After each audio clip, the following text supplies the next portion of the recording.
On your left, it's Harmless Phosphorescence.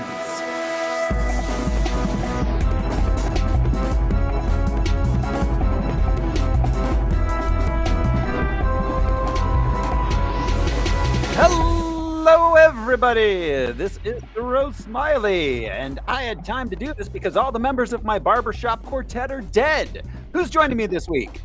Hey, I'm Josh Cece, and you can call me the Autumn Soldier because I smell like pumpkin spice.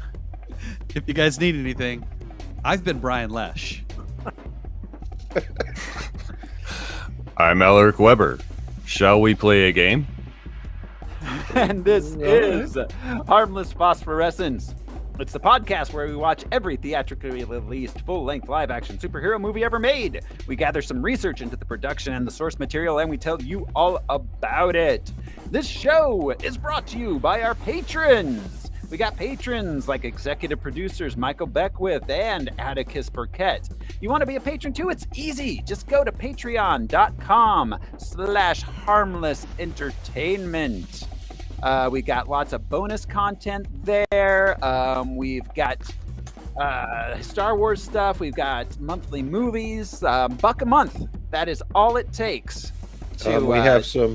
We have some holiday movies coming up. We do. Oh yeah, we've got holiday movies of past and present and future. That's right. Yeah, just like A Christmas Carol. Oh yeah.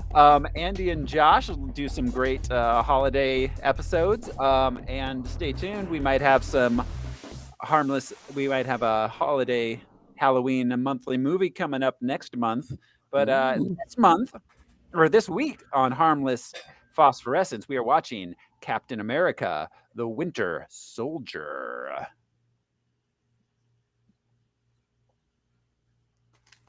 You got to insert that scream sound every time that you say Winter Soldier through. Most of the intelligence community doesn't believe he exists. The ones that do call him the Winter Soldier. He's a ghost.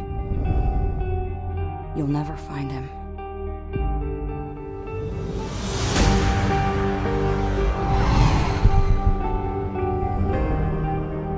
They join S.H.I.E.L.D. to protect people.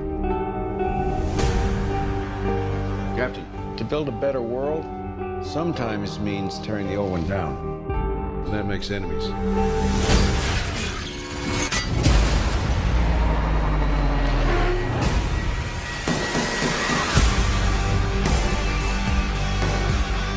Fast. Strong. Out of mental harm.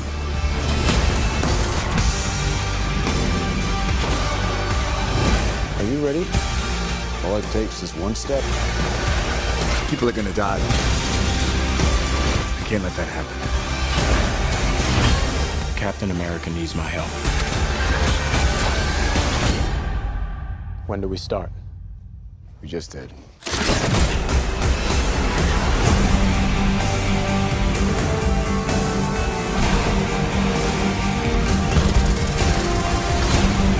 price of freedom is high.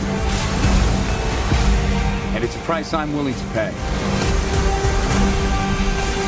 You told me not to trust anyone. This is how it ends. Everything goes.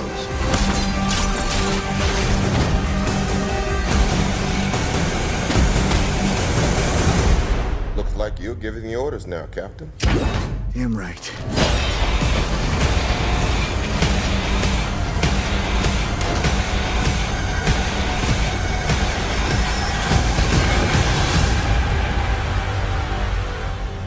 How do we know the good guys from the bad guys?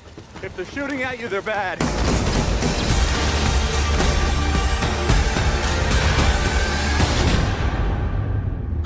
That's a fairly liberal definition of bad. It is Captain America: The Winter Soldier, released April 4th, 2014, rated PG-13 with a running time of 136 minutes. It cost $177 million and took in $714.4 million. So yeah, big hit there. It's came immediately after Thor: The Dark World, part of Phase 2 of the MCU. And that leads me to ask you, fellas, the question: are you ready to play the box office top 10 game? I've been training all week. Yeah, I'm strong. I'm fast. Got a metal arm. I would have said metal arm first. Right? Yeah. Right. That's the most defining feature. That's the most. Is it one of those things where like you're trying not to say something like you're trying not to say like the black guy? Yeah, you leave it for the end.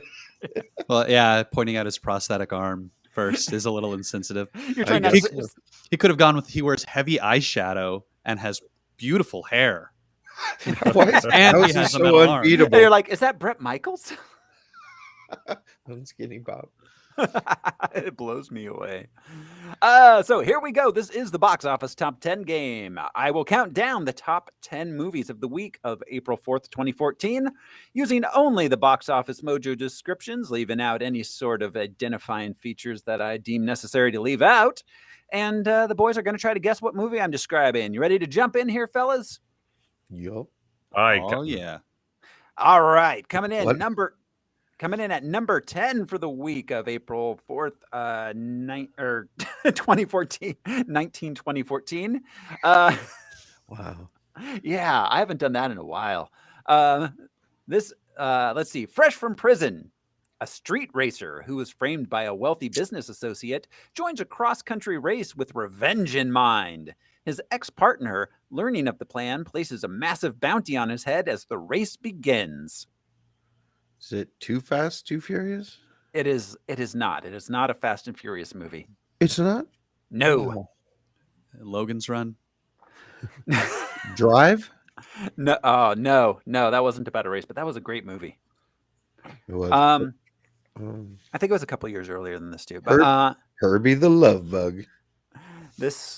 oh God, who is that? Is that Aaron Herbie Paul? the Love Bug. I never realized it sounds like an STD. I think that's Aaron Paul. Yeah. Huh. Starring Aaron Paul. This is Need for Speed. Was this based on the video game? Must have been. It's a race. Yeah. That has to have been the title Wow. of another movie at some point. It's crazy that Need for Speed 2014. Yeah. It's wow. I did not realize they made a video game. They made a movie out of that. That was a big thing around this time. This was around when like Assassin's Creed and stuff came out, right? Oh, yeah, it would have been, wouldn't it? Yeah. Oh, video game movies. I think currently the highest rated video game movie that exists is that that werewolf one that just came out. Beverly Hills Werewolf. No, what is it? Have you guys not heard of that? It looks amazing. No. There's a werewolf video game. I want to play that. Are you the werewolf?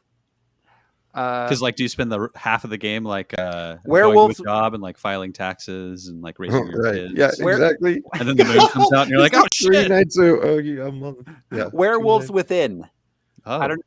Are you familiar with the game, Brian? no, not at all. Never even heard of that. That's interesting. Yeah, and they just made a movie out of it that looks really good. Actually, I like werewolf movies. Yeah. Well, it's a comedy. It's a horror comedy. So. Oh yeah, Tracy Morgan's in it. Yeah. I Yeah. believe. Yeah. Is he a werewolf? Because that's awesome. No, I think he's battling the werewolves. He looks like he's got like a local sheriff's uniform on or something. I haven't seen it yet. Yeah. But it's apparently it's like werewolves come to this small town and like everyone's trying to figure out who's a werewolf and they end up like wackiness ensues. But Stephen King's like, I did that already. All right, coming in. That sounds like a card game, One Night Ultimate Werewolf. Huh. I am not familiar with that one. Not really a card game, but it's I don't know. Like an RP, like a tabletop role slot playing machine kind of thing. Or? Sort of. Oh wait, it's like 5 minute. It's a 5 minute game. You like everyone like falls asleep and there are werewolves. You hand out little cards. You have to figure out who's the werewolf and kill them. But if you kill a villager, then the villagers lose and the werewolves win. So it's like Among Us, but with werewolves. And then everyone puts their head down except for the werewolf. The werewolf is the murderer. When everyone brings their head back. Yeah. You have to put your thumb up on the desk. I remember this game. Oh, God. Yeah. Oh, man. It's actually a lot of fun. It's a really fun game. You know, I'm working from home now, but having worked in an office for like a year and a half, if we had just played Heads Up 7 Up a couple times over the course of the day, I would have been a lot happier at my workplace. Yeah. Take naps every 4 hours. Yeah. Occasionally get together in the lunchroom for Duck, Duck, Goose. Yeah, have a juice box or two. God. Yeah. Yeah, recess is important. It doesn't have to be that long, but no matter what your age. Absolutely. All right, number 9 in the box office top 10 game. With our pro-recess agenda. An air marshal springs into action during a transatlantic flight after receiving a series of text messages. It's the least he could do. Telling him he's been broken up with. No, he's sprung into action. After receiving he needs an air marshal that waits. After receiving a series of text messages that just say, "You up?" Get this plane on the ground faster. Yeah. Demanding $150 million into an offshore account, or someone will die every 20 minutes. The air marshal's like, I don't make that kind of money. You're asking the wrong guy. Quit texting me. It's like, we're not going to be in the air that long. We have a layover in Dallas. Is this called Air Marshal? No, it's not. It's got a really one of those names. How about Fear Flight? No, it's not. It's not that descriptive of a name. Okay, plane. Yeah, message in an aluminum tube. Still too descriptive. It's called Nonstop. Oh, I was going to say, please turn off your devices after the seatbelt sign is turned on. Was my follow-up guess, but I feel that was the tagline. That was the tagline. Put your child's mask on, or no, put yours on before putting the. Anyway. Coming this summer. Please help others that need help with their masks before you put your.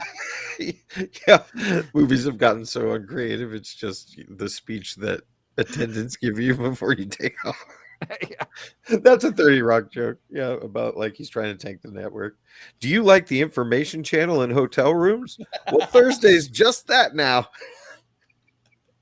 It makes me think of the Norm Macdonald sketch. Rest in peace, Norm Macdonald. Yeah, Norm.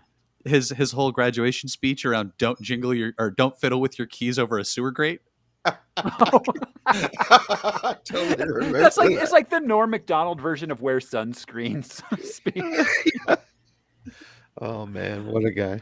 All right. Number 8. Members of an elite DEA task force find themselves being taken down one by one after they rob a drug cartel safe house. Are they taken down by werewolves? Or possibly Norm Macdonald. Perros locos. What was it now? Or air marshals. Or air marshals. Norm Macdonald playing a werewolf air marshal. Holy fuck. That's the movie I never knew I wanted. Like, hey, guys, I'm going to rip your throat out. Hey. I was watching Dirty Work the night of the year of the day. Yeah, so good. I love that movie so much. When he's assaulted in jail. That is ridiculous. You fellas got a lot of growing up to do. All right, so this movie, which none of us have seen, is called Sabotage. This is the DEA movie, right? Yeah. Okay. Number 7, the time-traveling adventures of an advanced canine and his adopted son. Oh, Peabody and Sherman. Yeah, that movie was terrible. It was, and the cartoon's so fun. An advanced canine? Like he's a robot dog? He talks and he's like genetically modified dog? He does science. I don't know. He holds several PhDs. Yeah, he is. His advanced degrees. That's why he's an advanced dog. All the movies they tried to make from those old are terrible. Like the Rocky and Bullwinkle movie, Peabody Underdog. The Underdog. Oh, they were all bad movies. Surprisingly, they've never done a Mighty Mouse movie. Now that I think about it. That is weird, actually. Wow. I'm really shocked now that you mentioned that. Huh. So, all right, coming in at number 6 this week. While on a grand world tour, a group of performers find themselves wrapped into a European jewel heist caper headed by someone that's a look-alike for their leader. Send in the clones. Is this Send in. Now You Don't, the sequel to Now You See Me? No, but let's see. We've got Tina Fey's in it, Ricky Gervais. Oh, Muppets Most Wanted? Yeah, Josh. Got it. Muppets Most Wanted. It was all right. I mean, it was okay. Both of the 2 Muppet reboot movies were good enough, I guess. The first one I enjoyed. This one, The I first really one was loved much the better, sitcom they had, the newest sitcom they had for a little while. I haven't watched that, but I heard it was good. Yeah, they're backstage. It's like the Muppet Show, but it's not the Muppet Show, but it's a single camera documentary like The Office or 30 Rock or something. And there's even a writer's room with Gonzo and Pepe the Prawn. And it's just great. Them trying to write jokes, but not doing it. Thanks to Disney Plus, I get to fall asleep to the old Muppet Show episodes. Oh my God. Just so it's good. like Xanax. It's just boom. I'm done. Yeah, I love that they're all there. Claire told me their pandemic show was pretty solid. They did like a Zoom show. Oh my God, that's fantastic. That's awesome and hilarious, especially since they have the same voice for a number of them, I'm sure. And they're felt. They can't transfer the virus. All right. Coming in at number 5. A writer encounters the owner of an aging high-class hotel who tells him of his early years serving as a lobby boy in the hotel's glorious years under an exceptional concierge. Is this not Hotel Chevalier? What is this called? It's the other Wes Anderson hotel. Yes, it is. Oh. That's called... This was a really good one. Saoirse Ronan, I think, is in this one. Right? Is that right? And definitely Tim Roth. There's a lot of people in it. Yeah, Bill Murray shows up, of course. It was a pretty good one, yeah. I like this one a lot. I think this one got Abraham, right? Yeah, he's in it. Oh, yeah. I think this one got a Best Picture nod. Yeah, Tilda Swinton. Everybody's in this movie. Yeah. What is it called? Hotel the Grand Budapest Hotel. There we go. Ding, ding, yes. Hotel Chevalier was his tie-in tiny movie for the movie about India. What was that called? The Isle of Dogs. Oh no. The one with the where it's the 3 brothers on the train. Yeah, and the Darjeeling Express. That's Natalie Portman was Jason. What's his name's girlfriend, and she stays in a hotel the whole time. And it was like a 15-minute movie that's hilarious. Yeah, it's pretty. Yeah, it's a cool little movie. Huh. Oh God. Okay.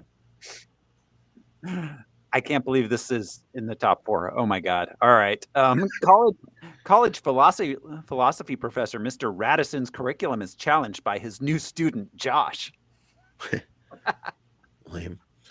Is this a Drake and Josh movie? No. This is a Jesus and Noah movie.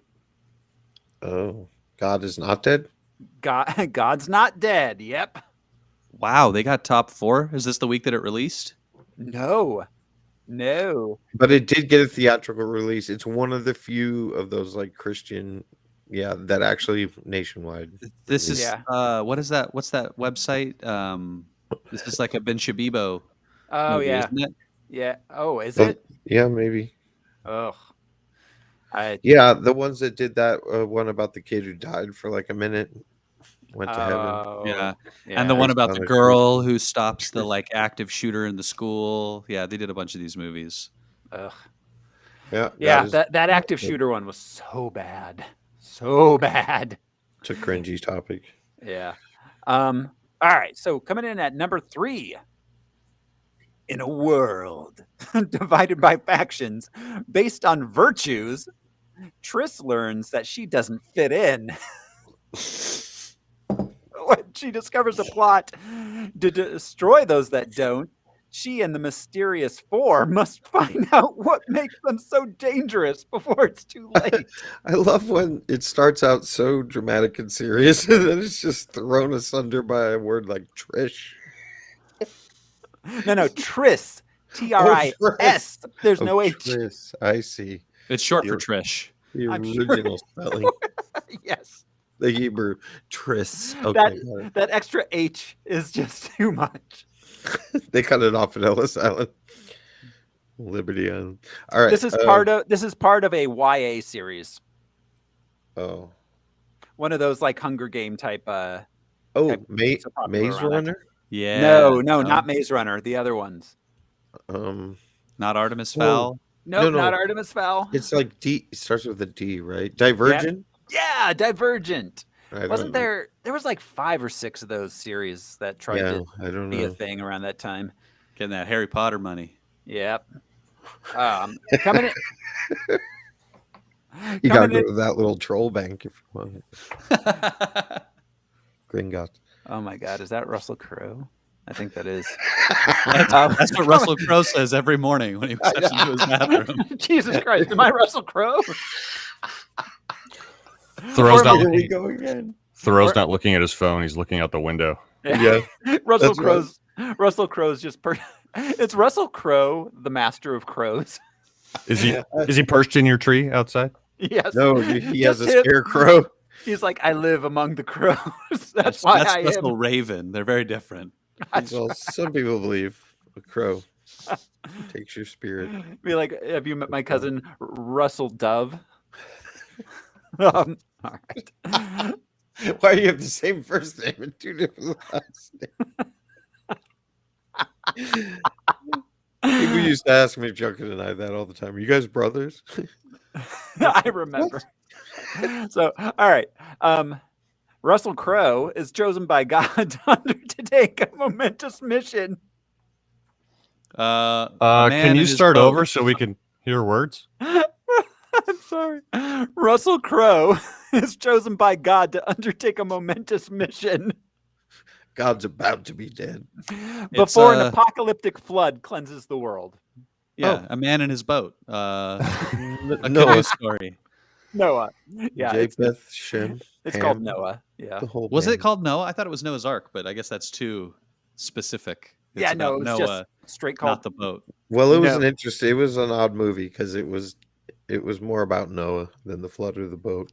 Is that Ridley Scott? I think No, Oh, was it? I don't it know. was a somebody though. Yeah. it wasn't directed by an Oh, an no, AI. it was like, Directed by God. well, we watch so many movies where it's just a one-off direct. But yeah, I think it was Christopher Nolan, maybe. No, it was not Nolan. No. I feel like it was Ridley Scott, but I can't say for certain without looking it up. Oh, no I looked it intention up. of doing. It's That makes Darren sense. Aronofsky. Darren Aronofsky. That was I knew it was Aronofsky? an auteur. That's what I should have said. Weird. Yeah. All right. So, all right. And number 1 this week, as Steve Rogers struggles to embrace his role in the modern world, he teams up with fellow Avenger and S.H.I.E.L.D. agent Black Widow to battle a new threat from history, Abraham Lincoln. No. Yeah. An Mr. assassin. Rogers' Neighborhood. Yeah, an assassin known as the Winter Soldier. Yeah. Number 1, of course. That is our box office top 10 for the week, which means it's time for us to visit the character and comic book background courtesy of Mr. Alaric Weber. Hi there. I learned a lot this week. Oh, Aw, that's so Cool. wholesome. Okay, so I'm pretty sure when we watched the first Avenger, we kind of glossed over Bucky in anticipation of this movie. Yeah. So yeah, there were a lot of things I didn't know. James Buchanan, Bucky Barnes Jr. Junior, was his dad President Buchanan? No, That's not how names work, though. All right. First appeared in Captain America Comics #1. March of 1941, created by Joe Simon and Jack Kirby for Timely Comics, which was Marvel's precursor. He was the teen sidekick to the adult Captain America in World War II. More on that. First, I'll mention that the Winter Soldier first appeared in Captain America #1. I think this was volume 5 or so. That was in January 2005. Oh, okay. Yes. Very recent, the Winter Soldier. Bucky grew up an army brat with his sister Rebecca, who was nicknamed Becca. So is Bucky and Becca Barnes. Our parents love alliteration. Yeah. Comic books. No, Stan Lee loved it. They were orphaned when his father is killed, or when their father is killed during a training exercise at Camp Lehigh in Virginia. And they were adopted into the care of Dad's colleague, Major Sampson. Becca, she either went off to boarding school or went to live with her aunt, depending on who you ask. She's upstate on a farm. Bucky became the unofficial mascot of the army camp, wearing military uniform and practicing drills and stuff, learning military life. Because every military camp during World War II just had a kid hanging around to be their mascot. Honestly, it probably is not too far from the truth. Yeah. Yeah. By his mid-teens, Bucky made a side career of smuggling goods into the camp for soldiers. Like cigarettes and booze. I don't know. So he was like Red from Shawshank Redemption? Nudie mags. Yeah, he could get you. Let's see. He would engage in training exercises with soldiers, showing natural ability in marksmanship and physical combat.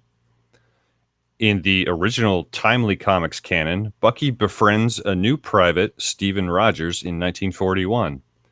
Later, Bucky walks in on Steve putting away his Captain America costume. And his ball gown. Yeah, that's a euphemism right there. Yeah. And Steve recruits Bucky to, become his partner.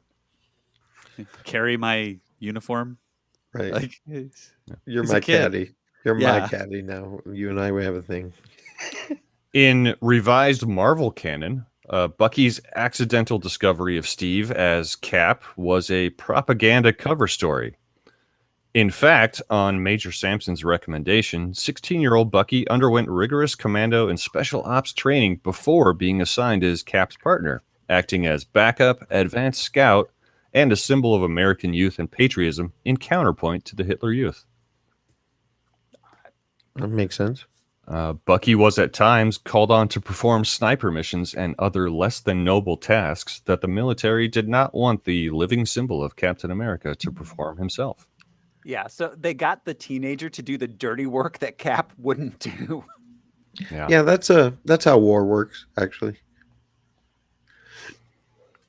Steve and Bucky would often work alongside Nick Fury and the Howling Commandos.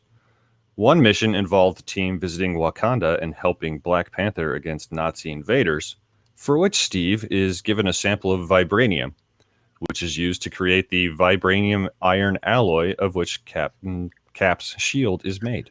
And after that first taste, he was hooked. It's crazy to think that the Nazis were invading Wakanda. Like, that's how far back Wakanda existed in the Marvel Universe. Yeah. Becoming Cap's weapon of choice, the shield, Bucky is also trained in its use. Fun note, later attempts to recreate this alloy, the vibranium iron, that made Cap's shield, resulted in the creation of adamantium. Oh. Interesting. Wow. Yeah. Thank you. Yeah. Universe. That makes sense. In the closing days of the war in 1945, Cap and Bucky find Baron Zemo trying to destroy an experimental allied drone plane. Zemo launches the plane armed with explosives, and our heroes jump aboard. Cap falls from the plane into the icy waters of the Arctic Ocean. This is not news to us. Bucky tries to disarm the bomb, and it explodes midair. Soon after, Bucky was disarmed. He unsuccessfully disarmed the bomb, and that bomb played the reverse Uno card on him. Unsuccessfully disarmed? I mean, it's just an either-or situation. Unsuccessfully disarming means that it's armed. All right, I'm sorry. Soon after, Bucky is found by a Russian patrol submarine. Despite having no enhanced or superhuman traits, Bucky is alive, his body partially preserved by the freezing waters, and he is revived. I love how comic books, if you get too cold, you don't freeze to death. You just go into cryogenic stasis. Yeah. Exactly. You're just Disney's head. Be like, right, yeah. Put on a winter coat or you're going to fall asleep for 80 years.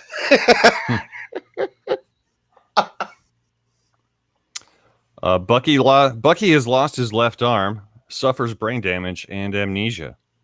It is discovered that he still retains his learned combat skills and instincts, and he is sent to the secret Soviet agency Department X. You need to have a whistle for below average intelligence. Yeah. Scientists give Bucky a bionic arm and hypnotic training, and he is used as a secret assassin called the Winter Soldier. In Russian, Zimniy Soldat.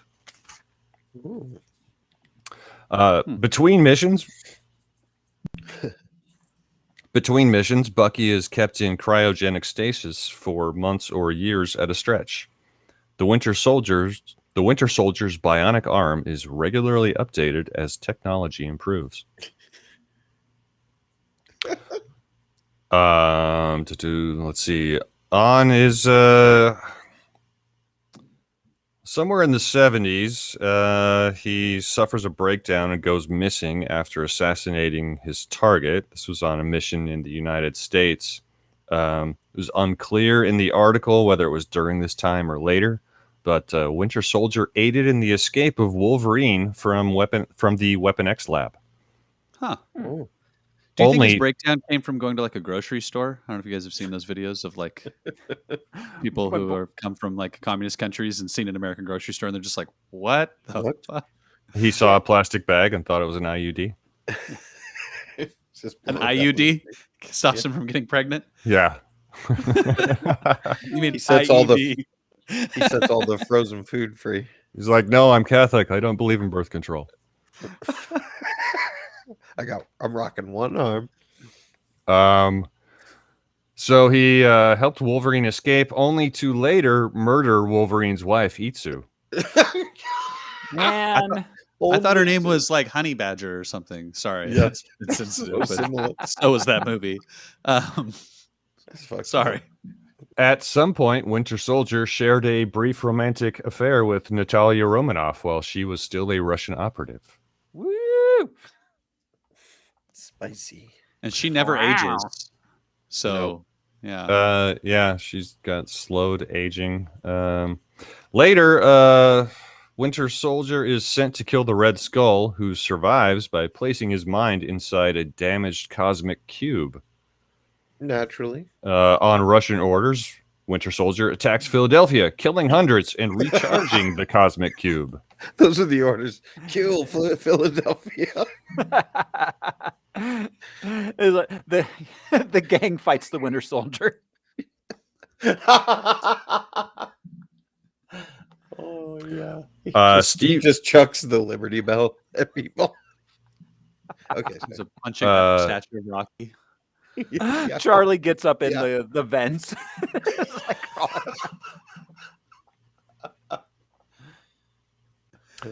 Steve Rogers finds evidence that the assassin is actually Bucky.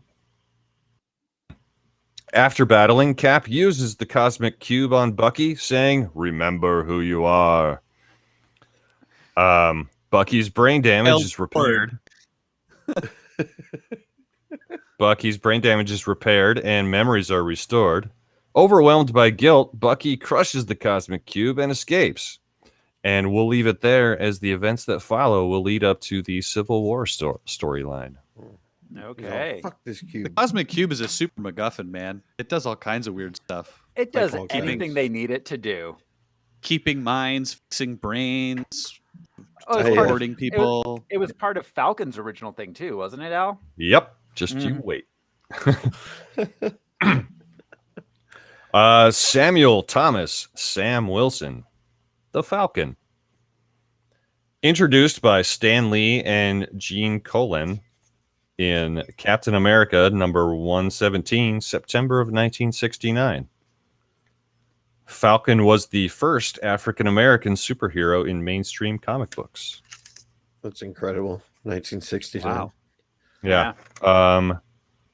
Let's see. Black Panther, not American. He was the first African superhero. Came out in 1966. Okay. All right. Sam Wilson.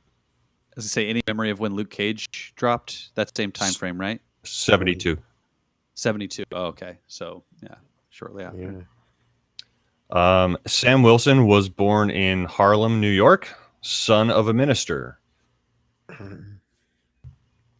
Wilson had a happy childhood and finds he has a natural affinity for birds, taking up training pigeons, and he would have the largest pigeon coop in Harlem. Yes. Norman Bates also had a... And that Nazi apologist from the producers. Yeah. Oh, right. What is... Sam's parents were killed tragically in separate events in his teens, but this did not stop him from becoming a respected community volunteer and social worker. Well, good.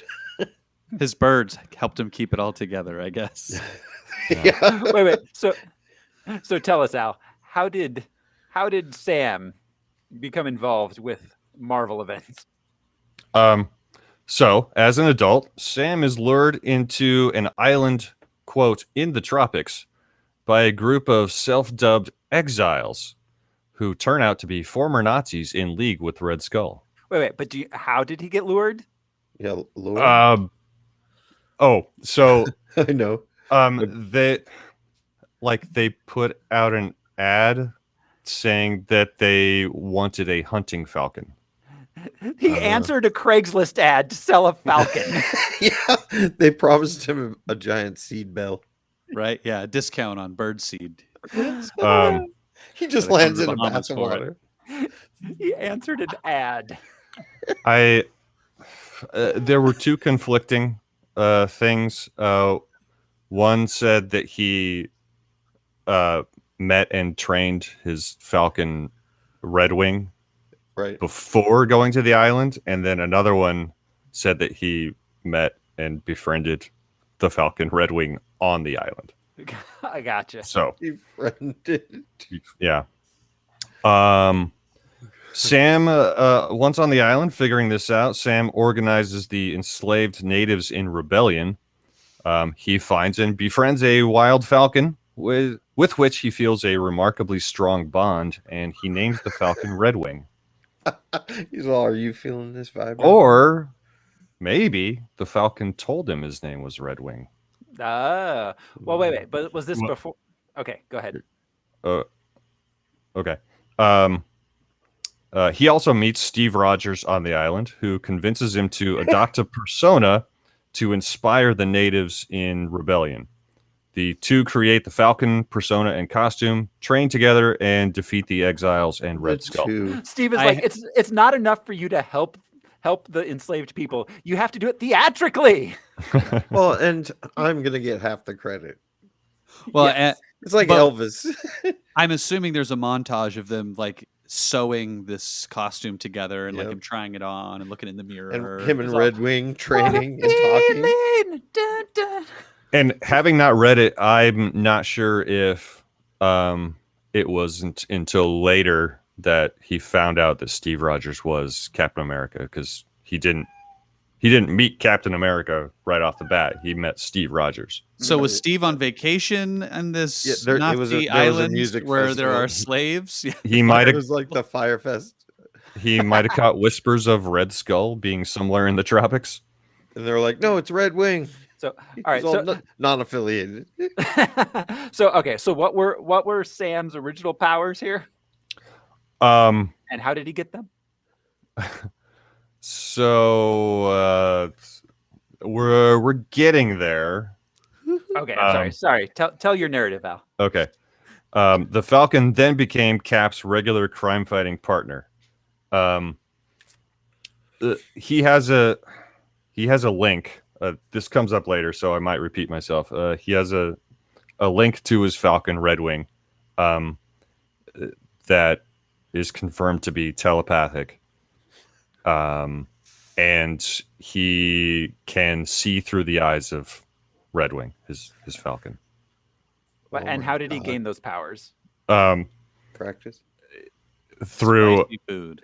The Red Skull created this link using the cosmic cube. There we go. the cosmic cube. So Sam's powers were talking to birds. No, a bird. Yeah, one bird. Yes. One bird. That was it. That was it. Yeah, that's called psychosis. Okay. Well, and it was given to him by a Nazi. Yeah. Yes. So yeah. Affiliation. The Falcon then became Cap's regular crime-fighting partner.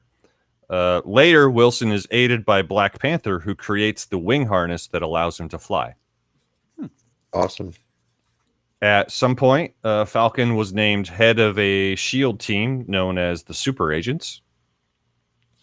Later, Wilson was recruited into the Avengers to fulfill a mandated racial quota.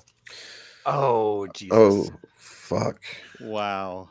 Resentful of being a token, Wilson quits the Avengers at first opportunity. That's an interesting storyline. Yeah. Yeah, how weirdly self-aware of Stanley and then not. Yeah. So there was a point in time when the Falcon had the moniker of Falcon but could not fly, and his only ability was to talk to a bird and see through the bird's eyes. Yes. Yeah. That is a really limited power set. That is There's a mind song in there. Yeah, you'd think he wouldn't be like Falcon. He'd be like Bird Talker Man or something. Or guy Bird that runs and jumps. Eagle Eye.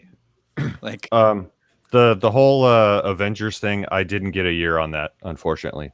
So I don't know what era that was. I don't think that was in the 70s. I think that was much later. Yes, it was. So we mentioned that Wilson exhibits a close bond with his Falcon Red Wing, which is confirmed by Professor X to be a telepathic link. The Red Skull later claims to have created this link using the Cosmic Cube for some insane Red Skull reason. I always needed a guy who could talk to birds. It's part of every plot. A bird. Here we go. Keep reminding us. Here we go. Over time, Wilson learns to extend this telepathic link to other birds, allowing him to control them and see through their eyes, and sometimes causing him to hunt small rodents. He's like, no, guys, I swear, it's not just the one bird. I can talk to that bird too. Watch, sit there. No, fly away, poop. All right, see, he did it. Watch out for the power line. Is that a two-way connection? Can he get like overpowered by a bird? It's like, eat the bird seed, man. Yeah, or like a crow that just argues. Fuck you. I'm not doing It's like, that. my pockets are full of buttons and coins. I don't know why. I keep waking up with pockets full of weird shit. Falcon's original wing harness featured detachable jet-powered glider wings, jet-powered glider wings, made of lightweight titanium and mylar. The wings were covered with thin solar panels to power high-speed turbine fans in his uniform and boots. Nice. So the Black Panther didn't use vibranium to make him. Well, it's too heavy, maybe. It's just interesting. He's like, we'll give him the cheap stuff. Hit him with the titanium and the mylar. Yeah. He's American. He'll never notice the difference. He's just talking to birds. Yo, right here, Sam. Imagine if the MCU had like Sam's gone ahead standing on top of my car taking a dump. Shoo! Just have a broom nearby. Imagine if those powers were carried on to the Marvel Cinematic Universe. Oh my god, that would be amazing. Just him talking to birds. Yeah. After the original harness was destroyed in 2004, Black Panther created a new one with an emitter array that creates holographic hard light wings that could form different cruise configurations with thrust provided by a magnetic drive. Made out of hard light. That's interesting. Hard light. Yeah. I'm trying to remember where else I heard the hard light construct concept. I mean, I assume that's like an Iron Man kind of like energy field shield kind of thing. Like Coulson's shield that you see in later seasons of Iron Man. Just keep putting my fist up in front of the camera.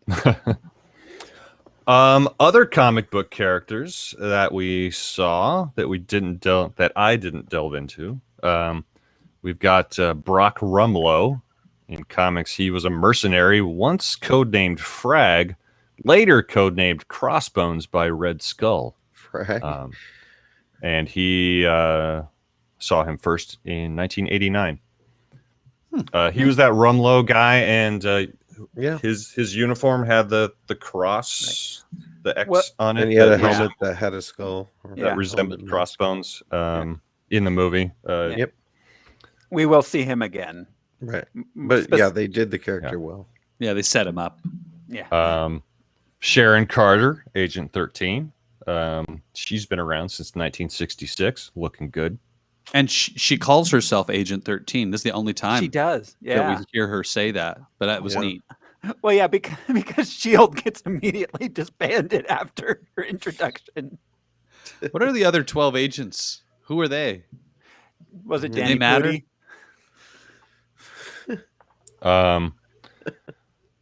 It was oh god damn it, Brad Pitt and George Clooney and Matt Damon. Ocean's 12. Yeah, Don Cheadle before he became War Machine. Okay, so Arnhem Zola, who we saw in First Avenger. A Nazi biochemist who survived into the modern age by transferring his conscious mind into a sophisticated robot, which displayed a digital image of Zola's face on its chest plate. Instead of using the serums that he had been experimenting on forever. Yeah. Have you guys seen what Zola looked like in the comics? Yeah. It's like practically like a Krang.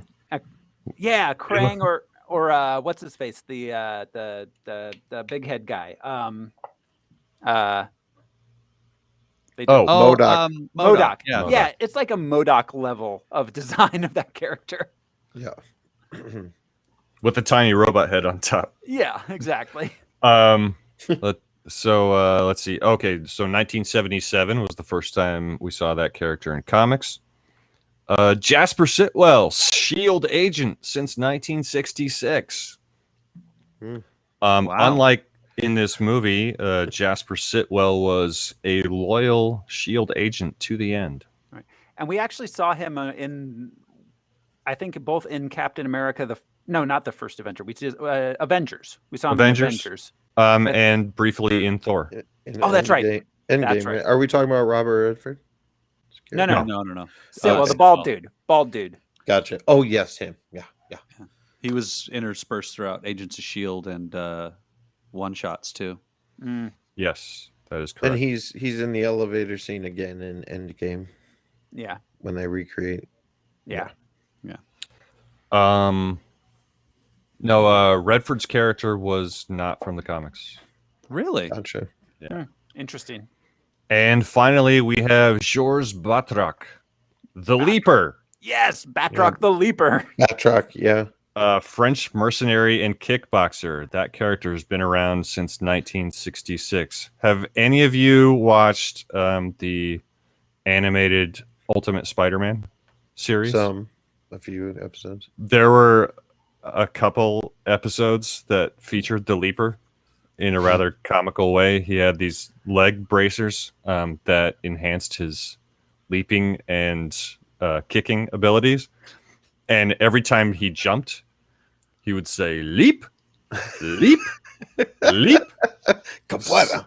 Brazil. Well, yeah, that's because Batrach looked like this. Yeah, he had the mustache. Like a, like He's like like Wario. Yeah. Same color. Yes. But I was very impressed that they actually kept his color scheme going in this movie, and it didn't look terrible. It was a really subtle way of pulling more comic elements in. Like Zemo, for example. Like he looked wacky in the comics, even that big fur thing. But it made so much sense. It was just a winter coat and a mask he slides over. Yeah. They do that shit well. And unless I missed any, I believe that was it. All right. Nice. Great. Well, thank you, Al. Apart from the ones we've seen already, Maria Hill. Yeah, all of the ones we've talked about previously. All those. Yeah. You have unsuccessfully disarmed that information. You have. So, all right, that brings us to the film production. This was directed by Joe and Anthony Russo, the Russo brothers. They got their start. They went to film school, and then they made a student film, which was seen at a festival by Mr. Ronald Howard, who then asked them if they would be willing to come and direct some episodes of Arrested Development for him. So they got their start on Arrested Development. I mean, they did a few films in that time while Arrested Development was around. Welcome to Collinwood in 2002, Yumi and Dupree in 2006. And then they started doing more television stuff. LAX, What About Brian, and a little show called Community with Dan Harmon. They got this job specifically because Kevin Feige was a fan of the paintball episode of Community, which anyone who has not watched that should. It's one of the best episodes of television I have ever seen. Yeah, Fistful of Paintballs. Yeah. And or is that the sequel? That's the sequel one. Isn't that's it? A Fistful of Paintballs? I can't remember what the first one's called. But anyways, so good. But it was a two-parter, right? It was a two-parter, but wasn't it? But a few paintballs more, but I'm not sure. Maybe A Fistful of Paintballs was the first one. But then there was like another paintball episode the following season too. Yeah, it was Sawyer. Yeah. Anyways, but yeah, that first paintball. Jeff waking up in the car and it's saying 1 hour later is one of my favorite moments in all of television. I love it. Chevy Chase's like evil den, almost like the cantina, and there's what's her name, Fat Donna or something. She's dancing for Twinkies. They're like, that's this Jeff. She happens to love Twinkies. So that the Russo brothers, of course, they got the call for this based on that episode. They put together. Apparently, they put together their ideas for it and a fake trailer, presented it to Feige, and he said, "All right, you're hired." A fair amount of Community stars have been in these movies. Danny Pudi does have a cameo in this. Civil War, we've got what's his face, the Dean. Jim Rash, and then Endgame is I can't remember, Nicole Brown something. Yeah. Chevy Chase is in a helicarrier suit, right? Right. Yeah.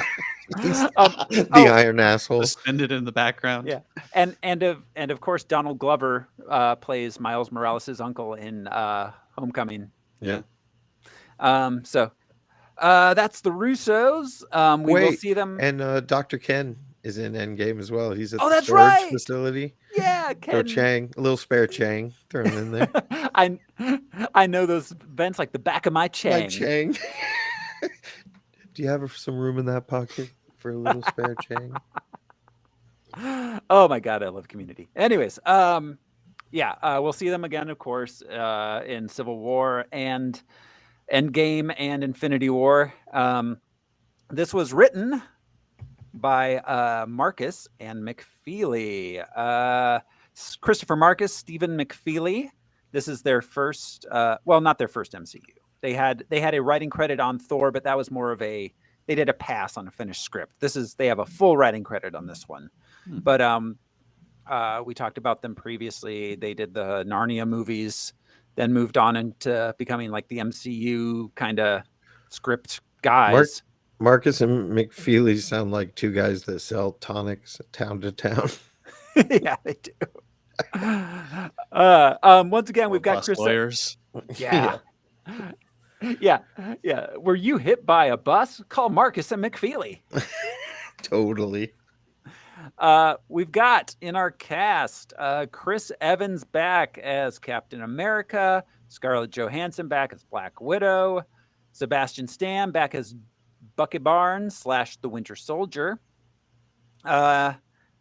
New cast, Anthony Mackie as Sam Wilson. Anthony Mackie, he got his start. His very first film role was playing Papa Doc in 8 Mile. He got beat rapping by Eminem. He was, he was in the 2003 Manchurian Candidate remake, $1 Million Baby. Half Nelson. That was a decent movie. We Are Marshall. He did a Eagle Eye. He did a bunch of he was like third build in like 15 movies throughout the 2000s. The Adjustment Bureau, that was pretty good actually. Black Mirror is where I remember him from most. Oh, that's right. Yeah, I forgot about that. Yeah. Yeah, he was in Pain and Gain. And then after getting this kind of put him on the map. Altered Carbon for Netflix. I only saw the first episode of that. Yeah, I think he's in the end of the first episode, or he's throughout the first season now. Okay. Kobe Smulders is back as Maria Hill. Frank Grillo is here as Brock Rumlow. He has in real life he has a villain name. I know. Frank Grillo. Yeah. He got to start. His first movie was in 1992. He was in The Mambo Kings. He was in Minority Report, which is funny because this is kind of like a Minority Report idea in this film. I do love that movie. That movie is great. When we get to 2002. Yeah. Somebody's nominating that for our monthly movie. If it's not someone else, it's going to be me. Let's see. We got. We didn't do 2002 yet, did we? No. What year was? No. What was that? What year did we do? What was We did 2000, and then No, we 2000. did 2015. I think. No, there's another 2001. The one where we had the Elvis movie that we did. What year was that? I can't remember. Anyways, we got.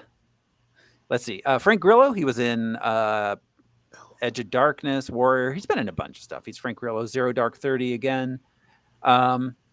We will see him again in Captain America: Civil War, and he has said recently that don't be surprised if you see Crossbones pop up in Phase 4 here and there.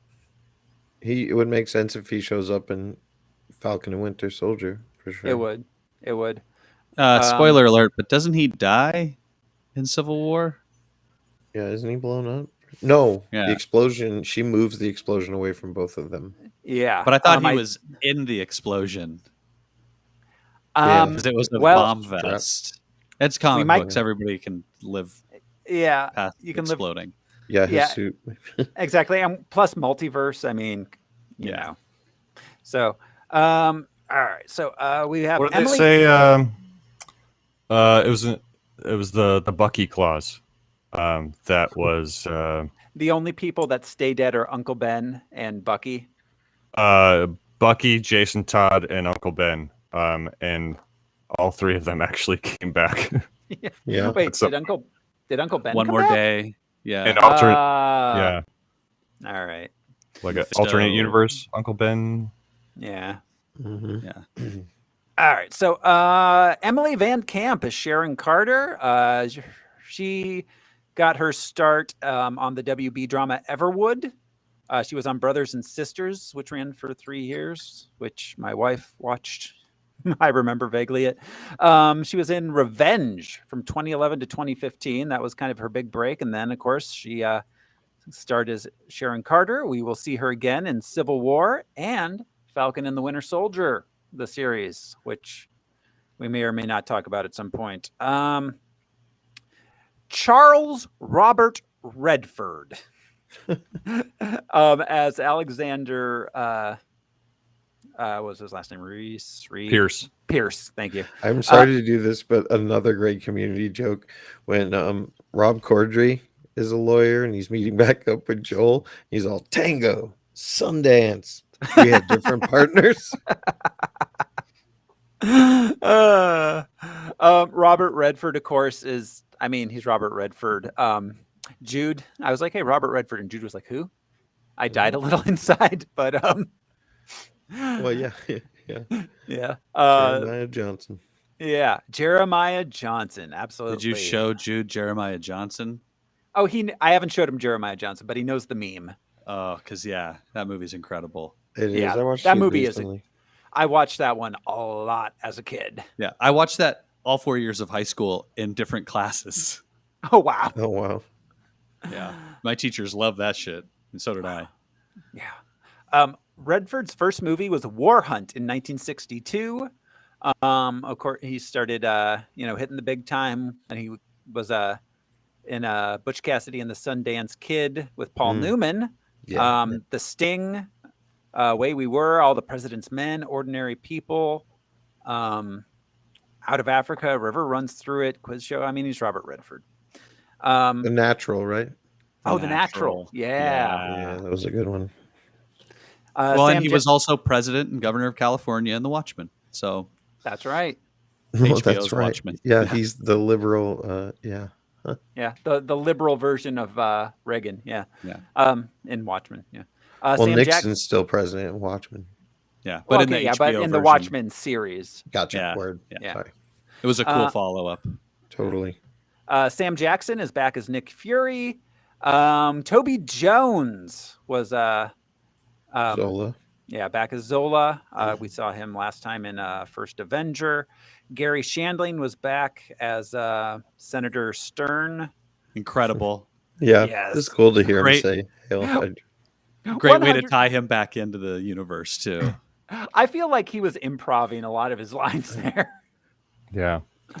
This movie made me want to start whispering Hail Hydra into the ears of my students at school.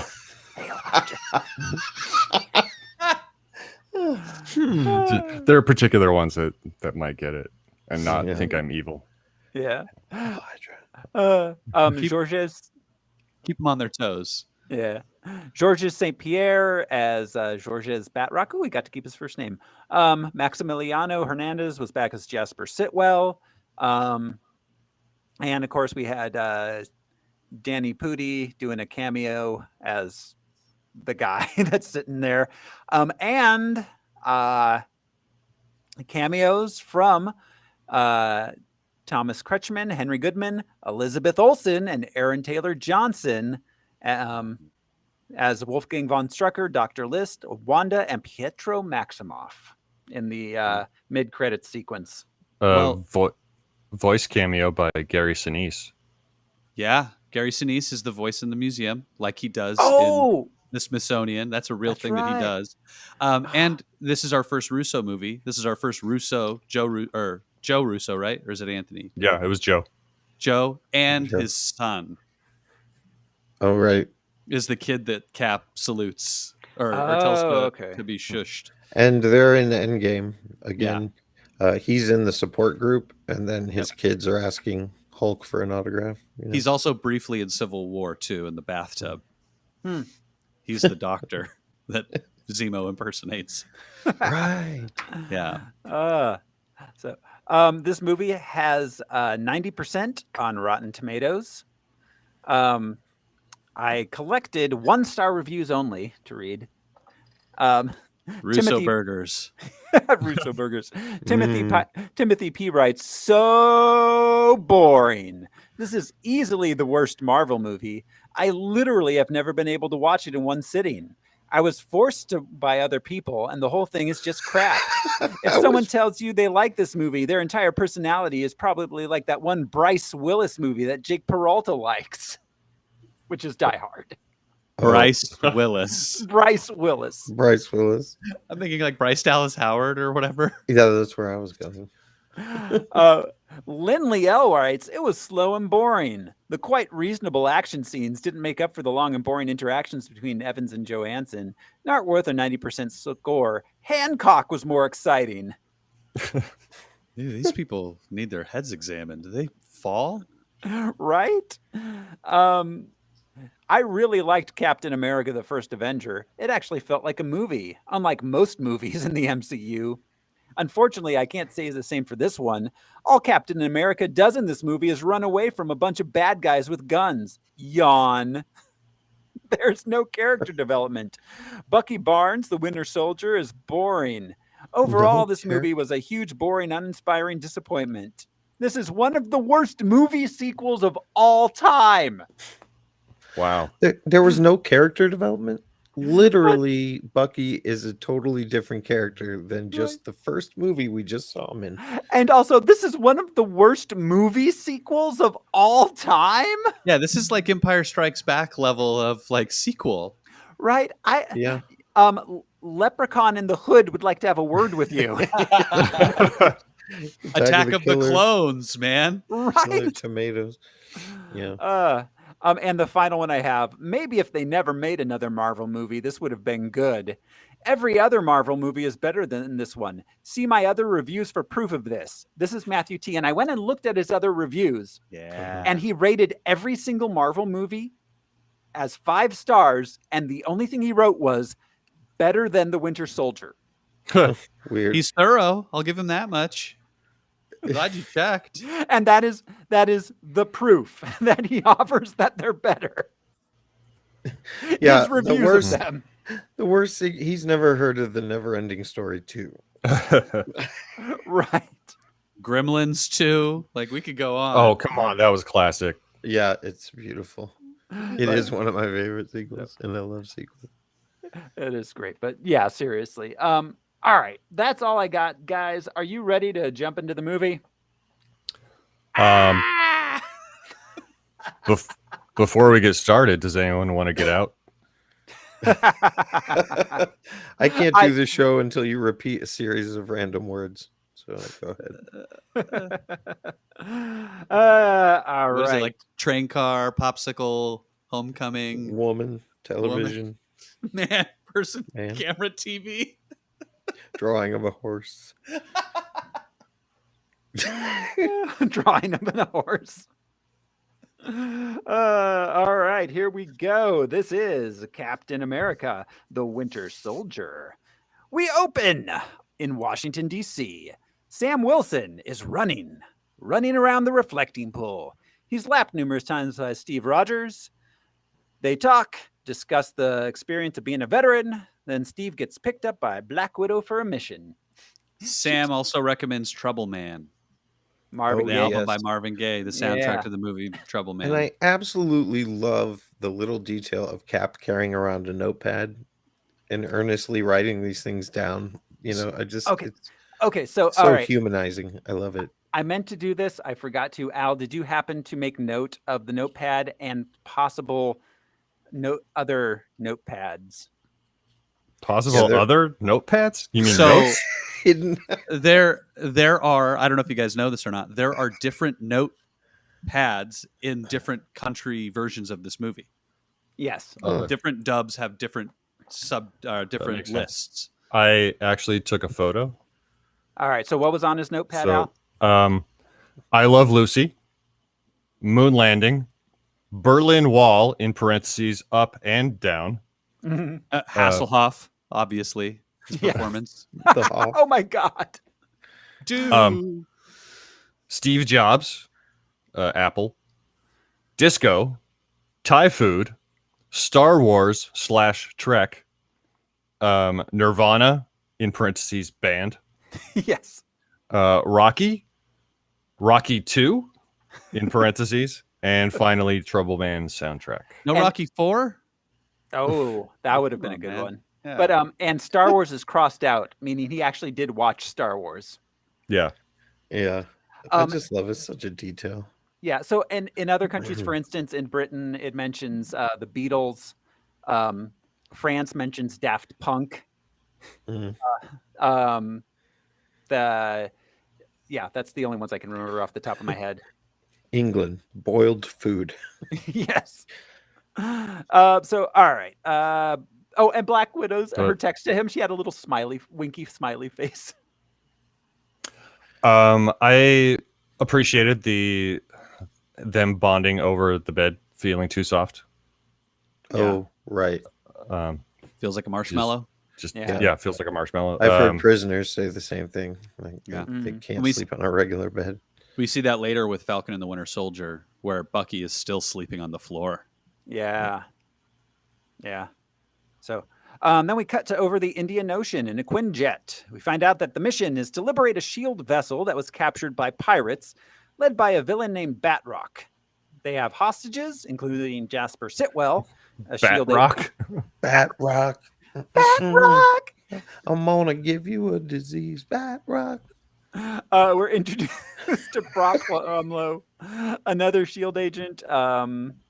They have Jasper Sitwell as a hostage. Natasha is trying to get Steve to start dating, but he's not interested. And he jumps out of the plane without a parachute into the ocean.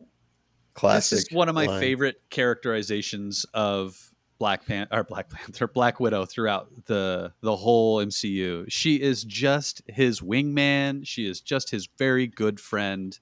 They are both very attractive people. They are both very available, but all she wants is just Steve to be happy. And she knows that Steve would never be happy with her. Right. She's had an incredible arc. Not to argue with that due to reviews, but each movie she appeared in, she became more of a whole character. Absolutely. I loved that they did not shove in a romance with them in this movie. Yeah. It would have been so easy. Or with Steve at all. Yes. Right. Yeah. Well, I mean, the closest we get is later on where he visits a bedridden elderly woman. Well, and he asks the elderly bedridden woman's niece to coffee. That's right. So he does make an attempt, but the movie happens. Yeah. He's fairly myopic and, always has been. Yeah. He's in love with the war. Mm-hmm. Yeah. He wants to. Right and wrong. Yeah, it's the fight. It's standing up. That's more important to him than his personal life. So all right, Steve boards the vessel, takes out a number of pirates before the others parachute onto the boat. Cap and the team, they go about the rescue, rescue the hostages. Cap defeats Batroc, who does do some leaping and kicking. I know a lot of leaping and kicking. And GSP George St. Pierre did a lot of the stunts too. He's did we mention that he is an MMA fighter? He's a champion. He wore the belt for years. Oh, nice. He's an incredible person to watch MMA fights from this era. Okay, that's interesting. All right, he discovers the Black Widow's mission was to secure data, not hostages, and she does so putting it on a thumb drive. All the fight sequences on the boat are incredible. Yeah. All the fight sequences in this movie are incredible. Yeah. It's true, but that starts the action. Yeah. A Black Widow tying her little harness thing around the guy's throat and then backflipping down and shooting a bunch of people. One of my favorite shots in this whole movie. And I loved her line to start it off when the guy turns around and says, "Hey, sailor." Right. That's funny. I love every action sequence she's in. And we got all these cool little comic nods, like with Batroc's purple and yellow thing. Black Widow had her bracelets that had like the zip line thing in it, all those little comic things. The electric shock bracelet. That's what I was going to say. Because then later on, we know Rumlow's like, that doesn't work on me. As they call the Widow's Sting. Yeah. Yes, the Widow's Sting. Which I'm assuming were a Stark update to her costume. Her only natural we hear about enemy. One other Stark update in the movie, but I assume that was one came from him as like a gift because they are close. Yeah, would make sense. Totally. All right, back in DC at SHIELD headquarters, Cap confronts Nick Fury about not being told about Black Widow's mission. Nick's like, "You don't need to know," and then shows him a secret SHIELD project called Project Insight. It's 3 new helicarriers, heavily armed and able to link to satellites to preemptively take out perceived threats. Steve is not thrilled with that. His story is not as convincing as he thinks it is about his dad or his granddad walking down the street with a bag full of ones and a 22 Magnum. Yeah. He's like, this is my paper bag and my 22 Magnum. And he's like, you are going to kill people with this thing. Like, your granddad never killed anybody. He just threatened to kill him with it. Right. I liked upstairs. Fury said, last time I trusted someone, I lost an eye. Yeah. That line is so much funnier after Captain Marvel. Yeah. Yes. So much. In retrospect. It is. All their retcon stuff is fantastic. I think we mentioned it in Thor. It's so fun to see these scenes in their context, like the elevator and shit like that, and then to know, you're like, oh, that is the day that Thor and Rocket were there. Yeah. Oh, yeah. That's the day Cap fooled everyone in the elevator and got the. Yeah, I love it. Peggy. Love it. Well, and we haven't been to the Smithsonian yet, right? That's later. Not yet. Yeah. Okay. Not yet. I saw a tweet. There are obviously problems with it, but somebody's like, the MCU should have gone back and implied that all the Stan Lee cameos was Steve at different points in time. Yeah. You know, the World War II buddies and the anyways, I thought it was cute. Yeah, there's not a lot of evidence for it, but yeah, there's more evidence that the Stan Lee cameos are he's an agent of the Watchers, thanks to James Gunn and yeah. I wrote this point down later, but since you brought up Stan Lee, did we consider Stan when we awarded the Harmless for actor in most movies? Oh, we didn't. We didn't. No, but all right, he gets one. I think I don't think he would have. I don't know. I didn't think about Stan. I have to look at that. Yeah, I mean, you don't think of him as an actor, but he is playing a different character every single time. Yeah. Just unless he's not. Unless he's an agent for the Watchers and isn't. So I'll have to go back and see, because that was for the first 100. I'll have to see how many movies he was in prior to All Superheroes Must Die. Yeah. So, all right. So then he goes to visit his display at the Smithsonian. He sees a video of Peggy and then goes and visits Peggy herself, who is very aged and suffering from dementia. They have a sad conversation. She coughed her memories away. Oh, yeah. I know a lot of people that do that on the reg, though. Yeah. It was clearly medicinally taking marijuana. Yeah. This is one of those moments in context, looking at it and going like, so she is now seeing youthful Steve. This is the original timeline with the whole loop thing. Mm-hmm. Interesting to consider that in an alternate timeline, he would have been there by her bedside. Yeah. Or at the same age. Or was she freaking out because she's now seeing young Steve after she watched Steve grow old? Right. You can interpret it either way. I see. Well, so Marcus and Ophelia have stated that when they wrote this, they intended the husband she speaks of to be Steve, having traveled back in time. But they said that after Endgame, and there's no way to verify that they're not full of shit. And I think the Russos said that it happened in an alternate universe. They both had like different opinions for a while, and now there's been some sort of like middle ground that they've kind of come to publicly. Well, I'm sure Feige has what's considered the official, whether it was alternate or not. I have a feeling that at some point in some future property, they will establish what actually happened. Yeah. I'm sure they will. So, all right. Meanwhile, Nick Fury finds he can't access the secret info on the thumb drive that Natasha got because it's been locked under his own authority. We cut to Alexander Pierce, Secretary of Internal Security and a member of the SHIELD Security Council. He's having a Security Council meeting. Nick arrives and, due to the weird thing with the thumb drive, asks him to delay Project Insight. Alexander agrees to do it. Then Steve goes and visits Sam Wilson at the VA. Sam tells him about his past as a pararescue soldier. Cut back to Nick Fury. He's driving. He makes a call to Maria Hill to have her come down to D.C., after which he's subjected to a pretty typical police interaction. Yeah, I mean, there's reasons for it, but he kills a lot of people. He does. Of bystanders. He does. Yeah. Oh, yes. The bystanders in this chase and the gunplay and everything, that's bad. Right. Plowing into people's cars. But very Nick Fury. Yeah. It's comic book accurate. Collateral damage. Yeah. Oh, yeah. He don't care. No. He don't care. And also the whole, you want to see my lease? Like, in 2021, in 2014, it was a little, in 2014, that was rough. In 2021, it's even more so. Like the lease and the black man in a... I mean... Fancy car, yeah.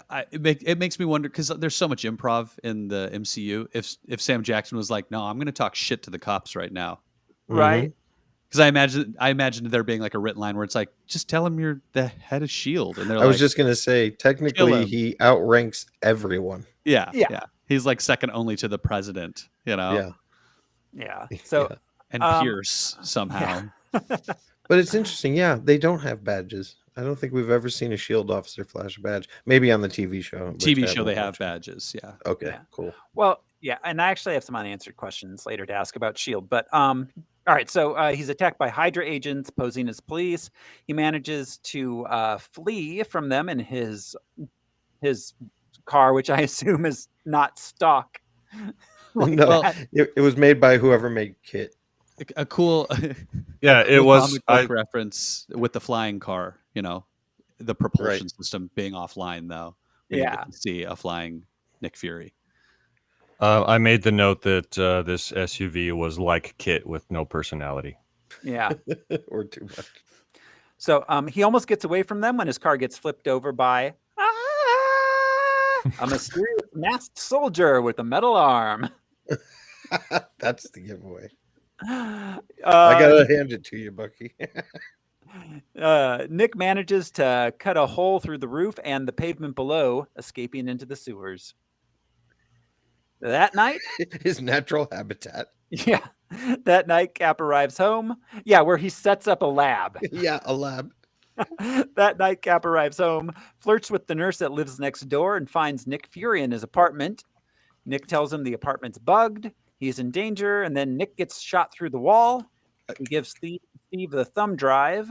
Then the next door neighbor reveals that she's not a nurse. She's a S.H.I.E.L.D. agent assigned to protect him, Agent 13. So Sharon is on the phone as Steve walks up the stairs. Was she actually on the phone with Peggy, who is like in a home with dementia, not doing too well?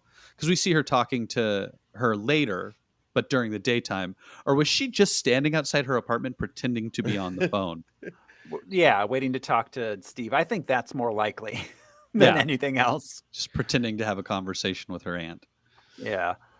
All right. So yeah, Steve chases after the shooter, who turns out to be the mysterious soldier with the metal arm. The soldier gets away. Sorry, I'll stop doing that. Dayman. Dayman! Oh. Fighter of the night, man! Master of karate and friendship. It was more of a... I actually thought about it, and I was wondering if it wasn't, in fact, the Wilhelm scream stretched out and like digitally enhanced. Oh, huh. Or Chewbacca pitched up 3 octaves.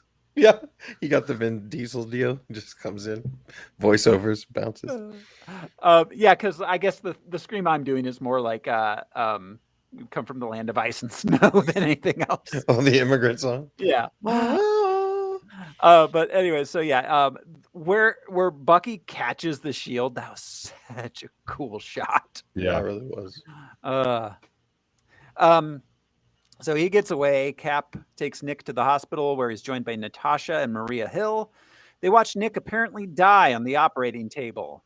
Nat and Cap say goodbye to Nick, and Maria says, "I have to take the body with me." Then the S.H.I.E.L.D. agents, led by Rumlow, arrive to take Cap back to S.H.I.E.L.D. headquarters. She's like, "I have a weekend at Bertie's situation. I want to try." Me and the dude from How I Met Your Mother are gonna have some hijinks. Oh my god. Before Cap heads back to S.H.I.E.L.D., though, he hides the thumb drive in a vending machine. Behind. Was it Hubba Bubba or Bubblicious? It was Hubba Bubba. Hubba Bubba. Oh, man, I miss those disgusting gums. I was talking about that the other day. The watermelon was my personal favorite. Yeah, all 15 seconds of the flavor, and then right. It's a little longer chewing than rubber. Fruit Stripe. Yeah, exactly. But not much. Yeah. Oh, the tetrodotoxin B. Oh, we don't get there yet. We'll get there. Oh, okay. Nick being dead. Oh, yes. Yes. Yeah. Okay. So back at S.H.I.E.L.D. HQ, Cap meets with Pierce, where he tells Cap about Nick's history with S.H.I.E.L.D., asks him why Nick was at the apartment. Pierce tells him that Batrach was hired to hack the ship. The story is that Batrach was hired to hack the ship by Nick as a cover for the sale of classified information. But Pierce tells Cap he doesn't believe that. He thinks Nick was set up and he's going to find out who does it. But Cap refuses to tell him why Nick was at the apartment that night, as Nick told Cap not to trust anybody. And Cap clearly doesn't trust Alexander Pierce. Is the truth somewhere in between these things? Well, Did Fury hire Batrach in order to have this whole thing go down the way that it needed to go down to get the information? I think possibly Natasha mentions that when we see her again. One of her lines that I thought was a throwaway line at first, but when Cap tells her the theory that Pierce just said, she says, "Makes sense. He knew the boat was dirty, so he would need a way in." Yeah. Yeah. That was one of my unanswered questions, is how much is like what really went down, who really ordered everything to happen. Yeah, because there's a shell game going on, clearly. Yeah. Right. Yeah. Or two of them. Clandestine. Yeah. I apologize. This was a ways back in Steve's apartment. When Fury is down, Agent 13 calls him Foxtrot on the radio. Yeah. That's his, which is F in the NATO alphabet. But could it also be because he just loves to dance? Ooh, maybe. Dun, dun, dun, dun, dun. I would love to see Nick Fury doing the Foxtrot. That would be or moving comically in any way. Yeah. So on his way out of Pierce's office in the elevator, he's attacked by a team of S.H.I.E.L.D. agents. And oh my God, the elevator scene. Ooh. Oh, badass. So badass. The fight, but also like the tension buildup of just him seeing the signs, the guy casually caressing his gun. Right. Yeah. And the beads of sweat. Yeah. Mm-hmm. Yeah. And just just telegraphed. So yeah.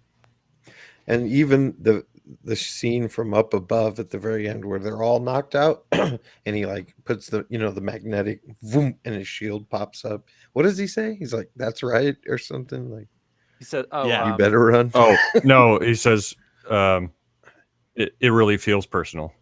Oh yeah. Because then I thought he had a little one-liner when he got the. Oh yeah, when he pops the bracelet off, he does say something else. My favorite part about the shield thing is it's not just the magnet that gets it up to his arm. He kicks it off the ground like a skate. Yeah. Yes, that's true. Such a smooth but also aggressive maneuver. Mm-hmm. This is the movie that that really sold me on Cap. I mean, the first one's good, and then Avengers is great, but this movie, I'm like, okay, Cap is just awesome. I literally never liked Captain America growing up. I didn't find him interesting at all, but yeah, Chris Evans brings so much gravitas to this, and it's crazy knowing what we know about Chris Evans. Not Another Teen Movie and Johnny Storm and all that stuff. Like, but wow. he's so charismatic. Captain. Yeah. Oh yeah. When he is fighting himself shortly after the elevator, like I can do this all day. Yeah, I know. I know. Anyways, so all right, so Cap goes. Cap escapes. Now he's a fugitive. He goes back to the hospital to find that Nat retrieved the thumb drive. She tells him that the mysterious metal arm guy is called the Winter Soldier. He's been working. You see her in the reflection blowing a bubble of gum. That is my favorite. Like they show, they don't tell. Yeah. You know immediately what the next thing is going to be. Absolutely. Totally. Brilliant. Mm-hmm. So yeah, he's Winter Soldier's like a ghost story. He's been working for the past 50 years for bad guys, and actually shot Nat 5 years ago. Bye bikinis. In Budapest. And that's why she never wears bikinis. Yeah. Never again. I'm curious. I'm gonna watch now to see if she continues to have that scar throughout the MCU. I don't think we see her in undress at any point. She's always in black leather or civilian clothes. Yeah. Maybe the shower scene in Age of Ultron, where her and Banner have their little moment. Maybe like, you should have joined me in the shower moment. That was a little weird, but that's maybe our one moment where we'll see the scar again. So, all right. So the Security Council decides to reactivate Project Insight because they think Fury was a traitor. Meanwhile, the Indian guy on the Security Council, I spent like the entire movie trying to figure out where I knew him from, and he played the guru on Silicon Valley. If anyone's watched that, is that the guy from the Matrix train station in Resurrections? I don't remember. It's been 15 years since I watched that movie. Which I will be watching it again soon because Matrix 4. It's happening. Yeah. So all right. Meanwhile, Nat and Cap go to an Apple store, and we get to meet Noob Master 69. That dude was retconned as being Noob Master 69 from Infinity War. That's awesome. I hate it. I hate it so much. Yeah. Yes. Doesn't need to happen. No. But fine. Yeah. So, all right. They find out that the files were apparently made in New Jersey. I'm a little unclear on to how they got sent to New Jersey, what exactly info New Jersey had. Yeah. Like how it was connected to New Jersey. Never underestimate the drawing power of the Garden State. New Jersey's where the secret base was. Or not. And, well, I know what was in New Jersey, but I'm unclear onto like what exact. Like she was like, oh, they were made. Like if I can't find out what's in them, I can at least find out where it's from, and it was from New Jersey. The source code was written at those coordinates. Apparently. Is that something that gets written into code? The coordinates of where it's written? No, I don't think so. I assume also that it's something that like with photographs, it's easy enough to strip the location data from a photograph. Yeah, you could probably do the same thing from the source code of a file. All right. Fair enough. That's weird. Fair enough, I guess. Anyway, so they go to New Jersey, a capsule training facility. They evade S.H.I.E.L.D. teams with the help of Kissin, and then head to New Jersey. I really appreciated her explaining spycraft to him and to us also as the fans. Like the first thing about running is don't run, walk. And public displays of affection make people uncomfortable. Those are two great pieces of advice for people on the run. Yeah. You know, that and carry a clipboard if you're trying to sneak in. Right. Somewhere. Yeah. For real. That's true. Yeah. Yeah. Dress the part. Yeah. Wear a hoodie and a ball cap. Yeah. No, this is our first like Marvel heroes in disguise. I don't know if Tony Stark did it at all in Iron Man 3. And glasses. So glasses, ball cap, and a hoodie. The classic MCU heroes. Well, in real life, that's what celebrities, do when they go out. It's exactly. It's so obvious. Right. I'm beginning to wonder. Yeah. Did we talk about this on air before? I can't remember. If that's why celebrities, or if that's why in all these movies, they're always wearing a ball cap with sunglasses and a hoodie because that's what celebrities dress as to go to Starbucks. Right. Yeah. Looking like the Unabomber. Yeah, that's inconspicuous.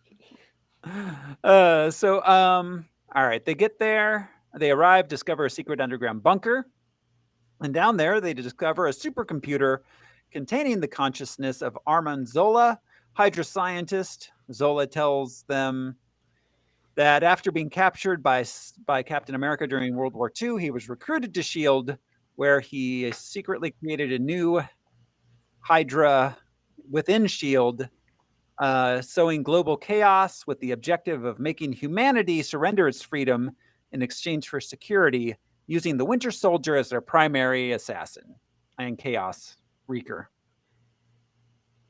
He tells them then that they're I'm sorry, Thoreau. You sow chaos, you wreak havoc. Thank you, Al. Yes, sowing chaos, wreaking havoc. Needed to be said.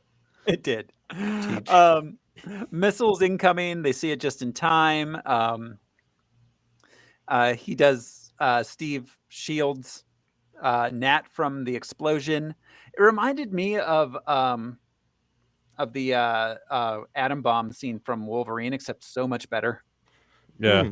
Yeah. Well, and that's like a bunker buster bomb too. Yeah. Which are made to heat up so much that they remove all the oxygen from the inside of a bunker. So, Right. yeah, your shield's not going to do enough for Nat at least. Yeah, but it's vibranium, so they're fine. Yeah.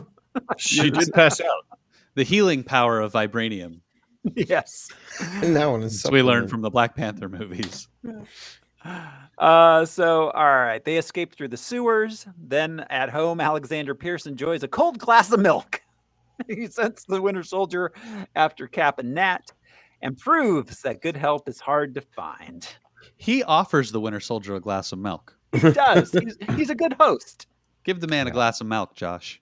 And Brian and I were trying to remember this last night. The maid's name was Renata. Renata. I can't remember what. I think I said Roberta. Yeah, that sounds right. Yeah. I like milk, but it is always sort of weird when a character in a movie has a big full glass of milk. Just drinks a glass of milk. It makes me I feel think, very how long was represented it when people sitting? drink milk in a movie. It's like, how long was it sitting Like there? me. What temperature is that milk? As a single man, I just drink it straight out of the bottle. Rock and No one's roll. stopping you, except for maybe those cats. I don't drink glasses of milk like I used to. Like I used to drink I don't milk a either. lot, but I don't much anymore. And I'm wondering if I should start again. Makes I your don't know. bones strong like bear, man. You got to drink Calcium, milk and vodka and Kahlua, obviously. So much Ooh. phlegm. Yeah. So all right. Nat, We're the milk council. But you milk. can't tell what side we're on. I've got it. It does a body good. Yeah. So Got it. milk. I've got it. Such an innocuous question we heard so much. Yeah.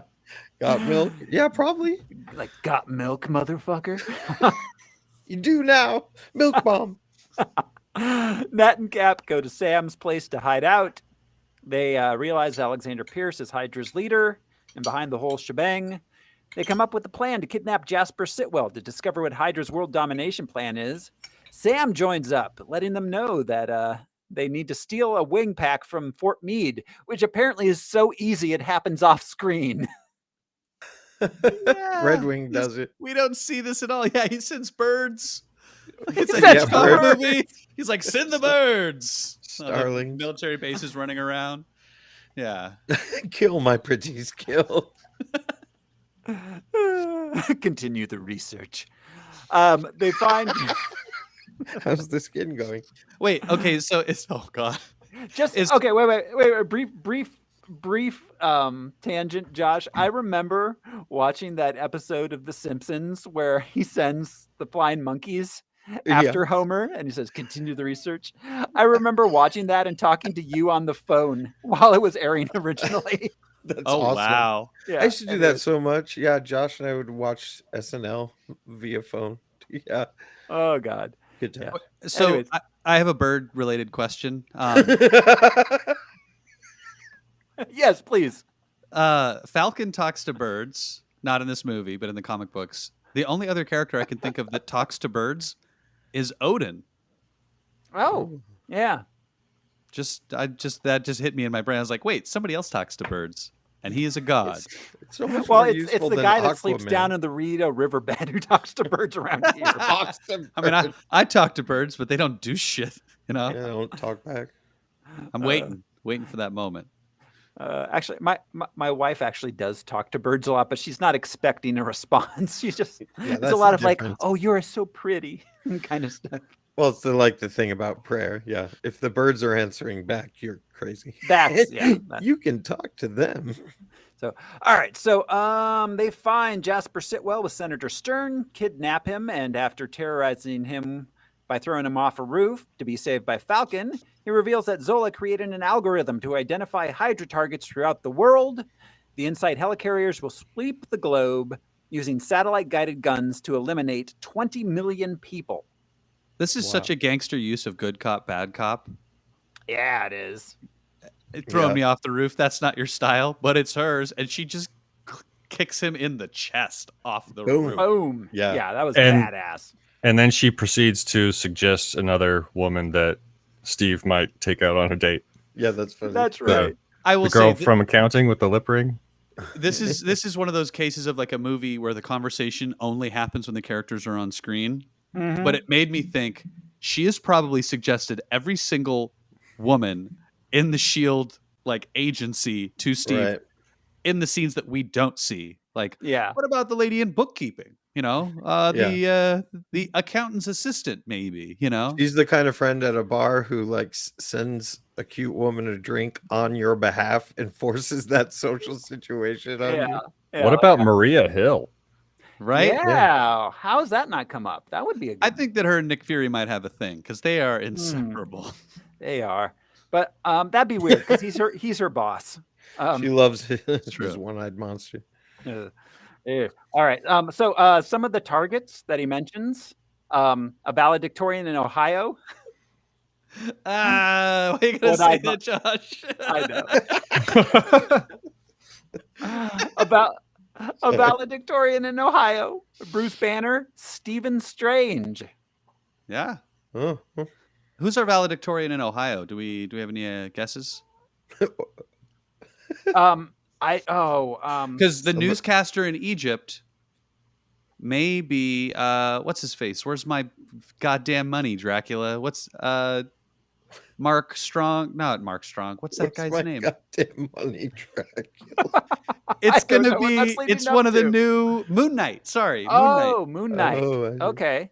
I read a theory online about the valedictorian in Ohio, but I can't remember who it was. Something related to corn over there in Ohio. All right, so they take Sitwell with them to go head to SHIELD. He immediately gets assassinated by the Winter Soldier. That was so satisfying the way he got yanked out of the car. And smashed by a Mack truck going the opposite direction.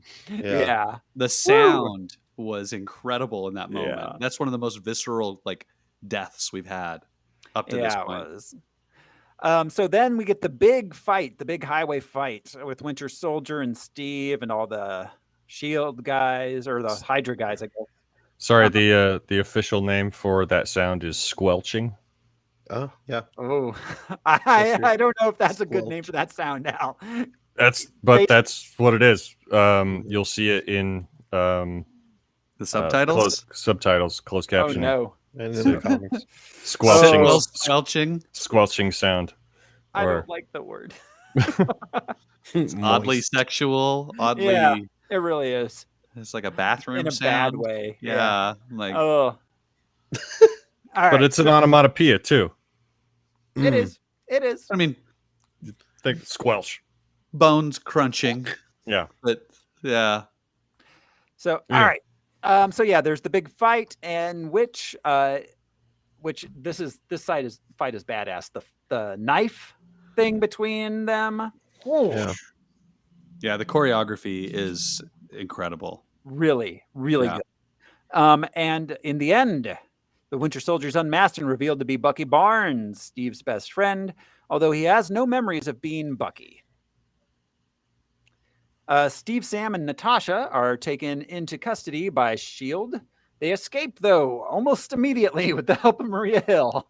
Natasha, during this fight, I don't want to gloss over too much because she just doesn't get enough credit. She does two things in this that amaze me. She tricks the Winter Soldier into thinking that she has been killed and eliminated by jumping with the exploding car and shooting like a grappling hook into the bridge, swinging over like she's fucking Spider-Man, seeing his shadow on the ground and triangulating a shot, and she shoots him in the eye. Yeah. Yes. If he hadn't had the goggles on, he would have gotten shot in the eyeball. He'd probably be dead. Yeah. He'd probably be dead. Like, she is so goddamn good in this sequence. She is badass. This is great Black Widow She stuff. fakes him out with her cell phone saying, like, set up a landing zone, blah, blah, blah, all that stuff on loop. Like, so good. She is at the top of her game because she knows he is so dangerous. I loved all of this. Cap is just punching shit. Whereas Natasha is like, dude, this is Thanos level danger. Like, she also she hits his arm with a stinger. The little sting disc. It kind of shorts his arm out a little bit. Yeah, and he does the reset that we see in later moments. His arm, yeah. He downloads a plugin, right? Yeah. So, all right. Steve, Sam, and Natasha are taken into custody by S.H.I.E.L.D. They escape with the help of Maria Hill. She takes them to a hideout where they discover that Nick Fury is still alive. Although still healing from his injuries, he faked his death. Oh, wait. Hang on. So, when they're in the van, blah, blah, blah. Actually, okay, when the convoy stops, they're in this little tunnel in the city.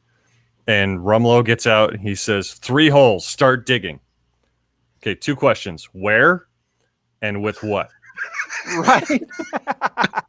It is concrete and asphalt everywhere. No shovels. No. And who brought shovels? I assume that he's talking on the radio to somebody in a dirt lot somewhere, waiting for them to arrive. Well, also, who knows when they actually got out of the van? Like, they could be back 10 miles. Yeah. They're just like a construction crew who didn't quite understand the instructions they were given, but didn't want to say anything. Right. And then the foreman appears a little while later. They're just standing around talking. It's like, in the asphalt? No, I've been in the dirt. You got It's your like, mind? Oh, we don't have a way to dig. Well, why didn't you come get me? Meanwhile, the Winter Soldier starts having repressed memories of being Bucky come back. He remembers being taken by Hydra and Zola turning him into the Winter Soldier. So they wipe his brain again. Robert Redford shows up to order that. With a kiss. Yes. Back in their hideout, Nick and Maria reveal their plan to replace the carrier's targeting chips so they can't link up with each other or with the satellites, then order them to shoot themselves out of the air. Nick wants to salvage S.H.I.E.L.D. after this, but Cap tells him he's going to take down the whole darn thing. Nat and Maria agree with Cap, so Fury reluctantly agrees also. Meanwhile, Steve spent some time remembering when he was little Steve, with Bucky. Yeah, at his mother's funeral. Then he has a heart-to-heart about Bucky with Sam. He gets Stan Lee fired from a security job at the Smithsonian. And they head back to S.H.I.E.L.D. headquarters.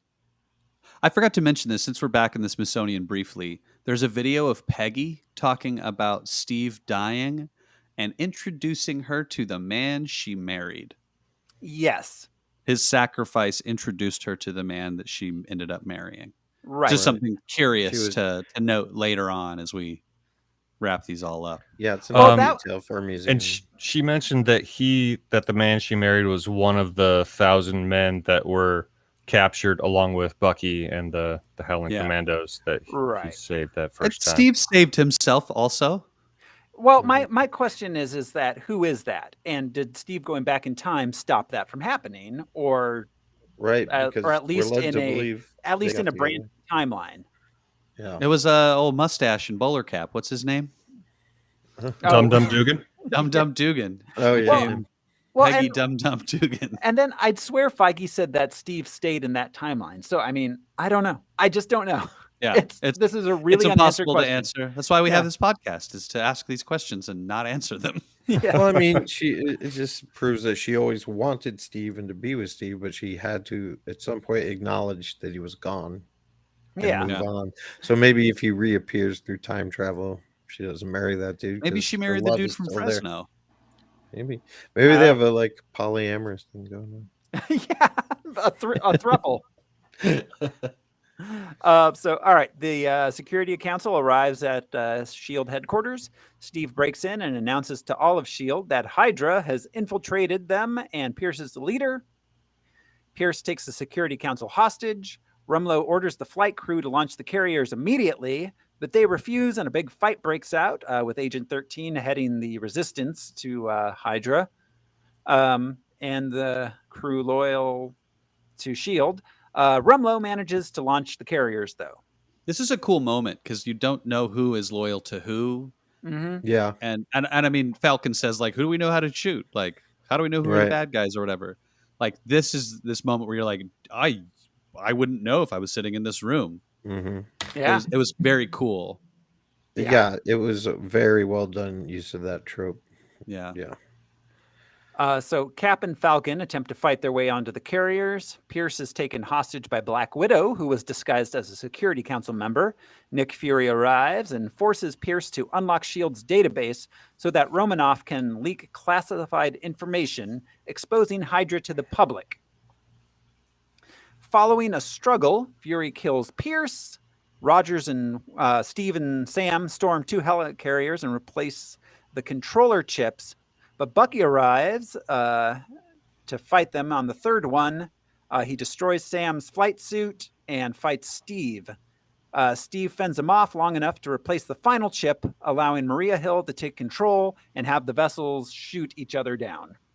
Bucky rips the wing right off that suit. Just grabs it, just rips it off. Well, and also Sam is shooting so many bullets in this sequence. Every movie he has less and less like gun violence until we get to the point where he no longer uses guns. Well, he just kicks people.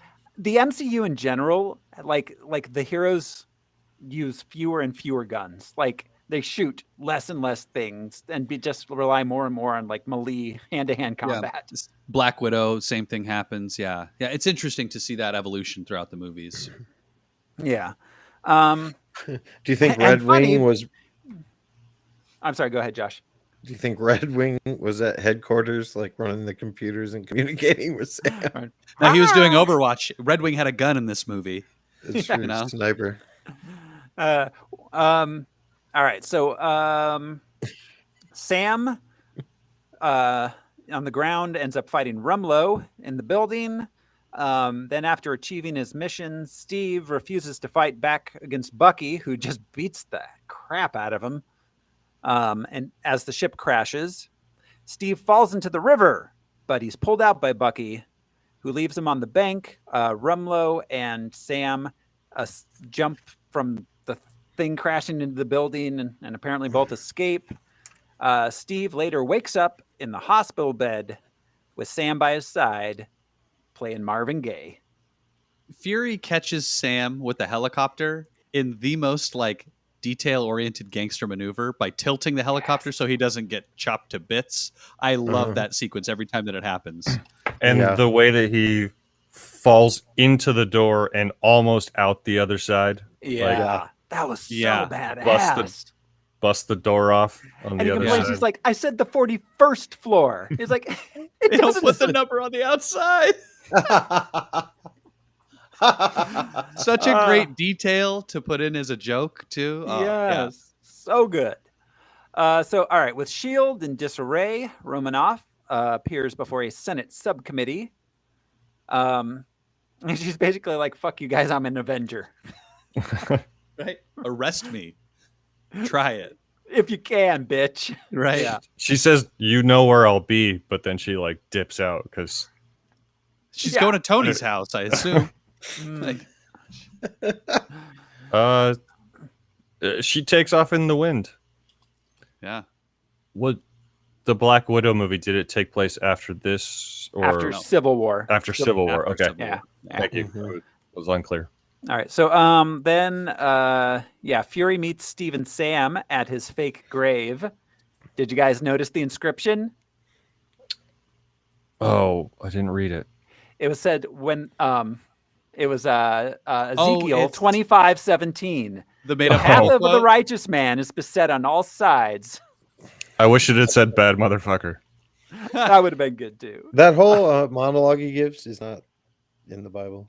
No, it's not. Yeah, it's a made-up scripture. Yeah, it's Right. Ezekiel 25:17 is vaguely similar-ish, kind of in some ways, but not at all really like it. Mm-hmm. But that's a cool detail. I didn't notice that. Yeah. Fury heads out to Eastern Europe in pursuit of Hydra's remaining cells. We see that Steve and Sam decide to go off looking for Bucky. Credits roll. But then in the mid-credits sequence, we meet Baron von Strucker. Strucker, which always makes me think of Strucker's Jam. Yes, Baron von Strucker. What was their slogan? It's got to be good or something? Like, yeah, with a name like Baron von Strucker, it's got to be good. It's got to be good. That's got to be jelly because jam don't shake like that. Right. He's performing experiments. Apparently, he's like, I don't care about Hydra. I don't care about S.H.I.E.L.D. All I care about is torturing twins until they have magic powers. Such a Nazi thing. Yeah. Miracles. This is the age of miracles, I think he said.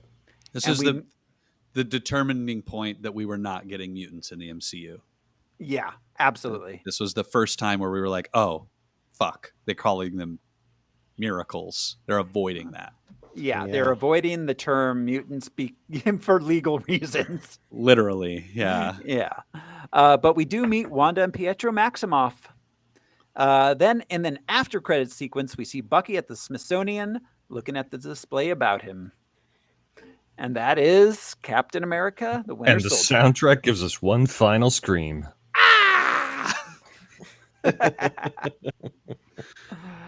That was a damn good movie, guys. Yeah, it's a good movie. Agreed. Yeah. Not much else to say about it, honestly. I think this was the second time I watched it. Wow. I had kind of forgotten how good it was. Yeah. Same. I mean, yeah, it's been a while for me too, but just wow, it really holds up. I've seen this at least a dozen times. I love this movie so much. Don't let me choose where we rank it first. You guys start. I have a few unanswered questions. One, why didn't Bucky follow Nick Fury into the hole underneath the car? Yep. That's the one plot thing I really was like, huh. He's afraid of alligators. Yep. Also, if Fury can cut through that much asphalt with that thing, he could totally cut through Bucky with that thing too. So Bucky was like, no way, man. Okay. I don't want to get cut in half. Yeah. All right. The second unanswered question I have was, did Zola make that montage ahead of time just in case someone showed up and asked him what he'd been up to the last 60 years? No, that's literally all he does. He was improving. That's how he works. He had so much stuff. Like he was like, all right, then I need that news clip, and then I need this like stock shot of Nazis marching. It's like I'm gonna quote Anchorman at this point, and then we're gonna do some Adam Sandler movies from the early 90s. Yeah. It's his whole personality is just quoting movies and scenes from newsreels. That's just that whole montage was created at the speed of thought because he's just this giant computer array. It's just him thinking about at the past at the speed of magnetic tape. Maybe. Yeah, I was gonna say. So is that the speed of sound? Maybe the speed of rust. The speed of sound is determined by how fast and far you can throw a radio.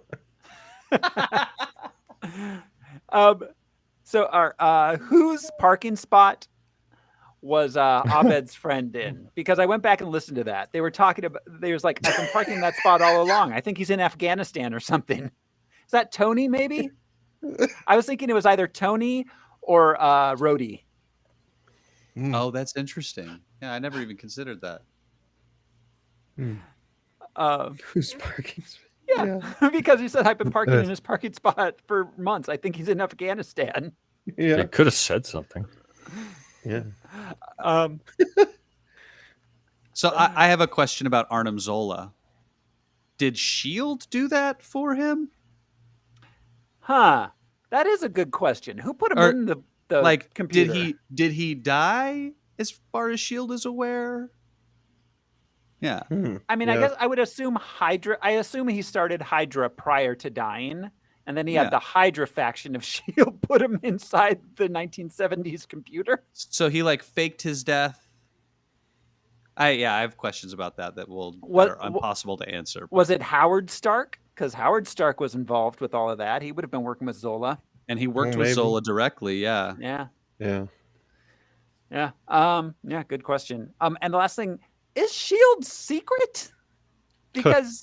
Because in Thor: The Dark World, Darcy literally, or her intern says, "What's S.H.I.E.L.D.?" and she says it's a secret.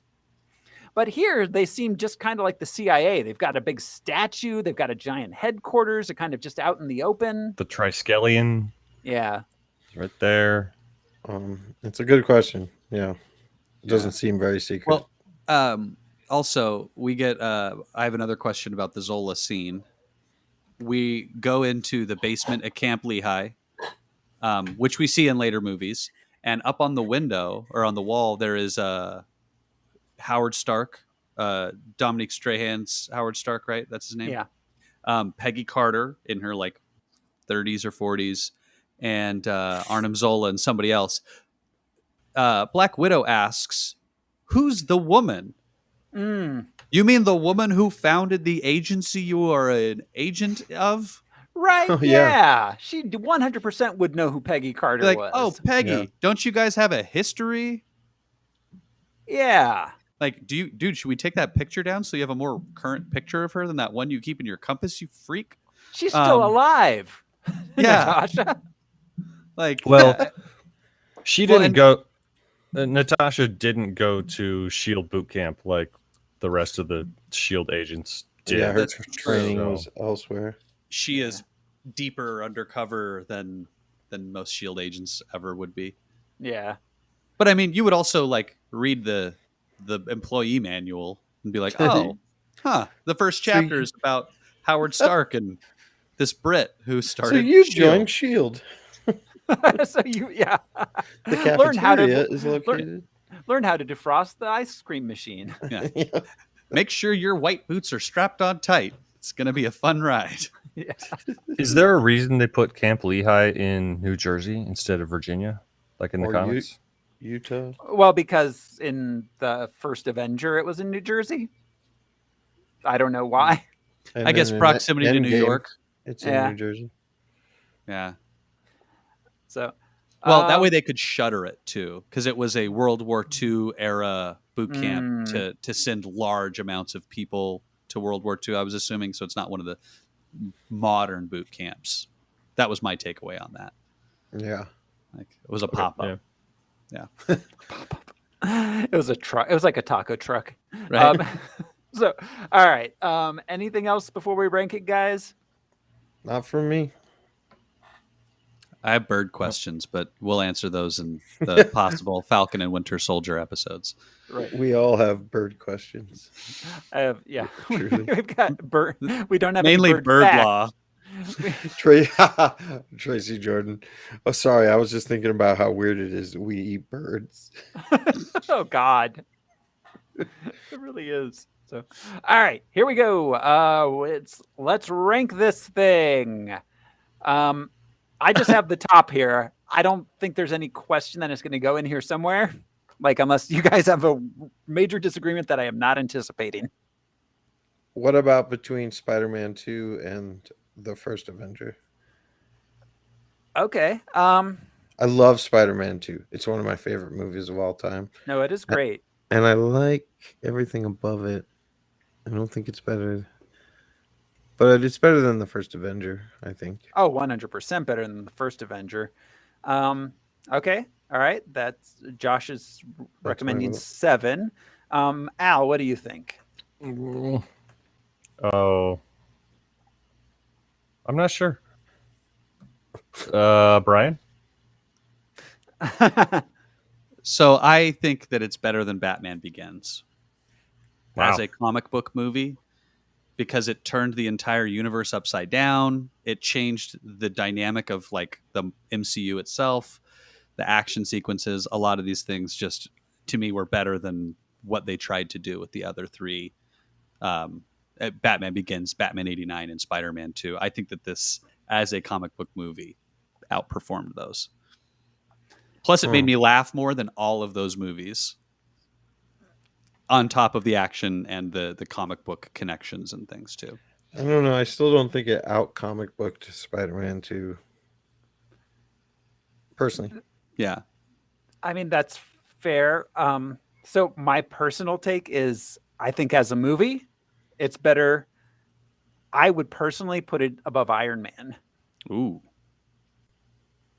I went back and forth with myself a lot about that. Did you consult a bird? I consult birds before any major decision I make. I mean, that's as good as any because the rankings are going to change progressively as we see more movies. So, all right. So, Al, you're the only one who's abstained so far as their thoughts on it. Over Iron Man or over the first Avenger? I think we were saying. Or in between Iron Man and Batman Begins. That's I don't think it's better than Iron Man because Iron Man's just its own thing. It is. Whoops. I could put it at number 4, I think. Between Iron Man and Batman Begins? Yeah. Okay. Can you can live with that, Josh? Oh, yes. Surprisingly well. Sleep. You won't give it another thought because this ranking doesn't mean anything. I will kick it off a roof like Black Widow. All right. I'm going to ask a bird just to confirm. All right. We will put it there. Captain America, the Winter Soldier will go at number 4 between Iron Man and Batman Begins. So that draws a close on this episode, which means next week on Harmless Phosphorescence, we will be watching The Amazing Spider-Man 2. All right. Oof. Yes. So there's a lot going on in that promo photo. There is. Yes. But I know it's supposed to be Electro, but it looks like Palpatine on on the Times Square. Yeah. Yeah, it's Palpatine and the Silver Surfer and a Transformer and another Spider-Man. Yeah, is that a Dinobot over there? No, it's Rhino. But it does look like a Dinobot. That's Paul Giamatti. I mean, right? That's Paulie G, yeah. He's like, yeah, we know a lot of elements from this are going to be in the next one, so maybe it'll be more fun this time. Yeah, maybe. We'll see. I don't know. It's been a long time. I only saw it the once, and I was not impressed at the time. I don't know if I finished it. Yeah. So, I never liked Andrew Garfield. You heard me. I love Jamie Foxx too, and this was just such like a disappointing Jamie Foxx role. Yeah. He even said he was pretty disappointed. Yeah. He was very into it. No, he was into it and loved it and felt like they didn't use him at all. Yeah. So, all right. That is next week on Harmless Phosphorescence. Thanks, everybody, for hanging out with us this week. This has been your host, Thoreau Smiley, and I've got to go get my parking spot back. Someone took it while I was in Afghanistan. I'm Josh Cece, and I can speak to a bird. One specific bird. I'm Brian Lesh, and remember, kids, Hail Hydra. Yes. I'm Alaric Weber. I do what these 3 do, just slower. What about your metal arm and the eyeshadow? Accurate. Thanks, everybody. Bye.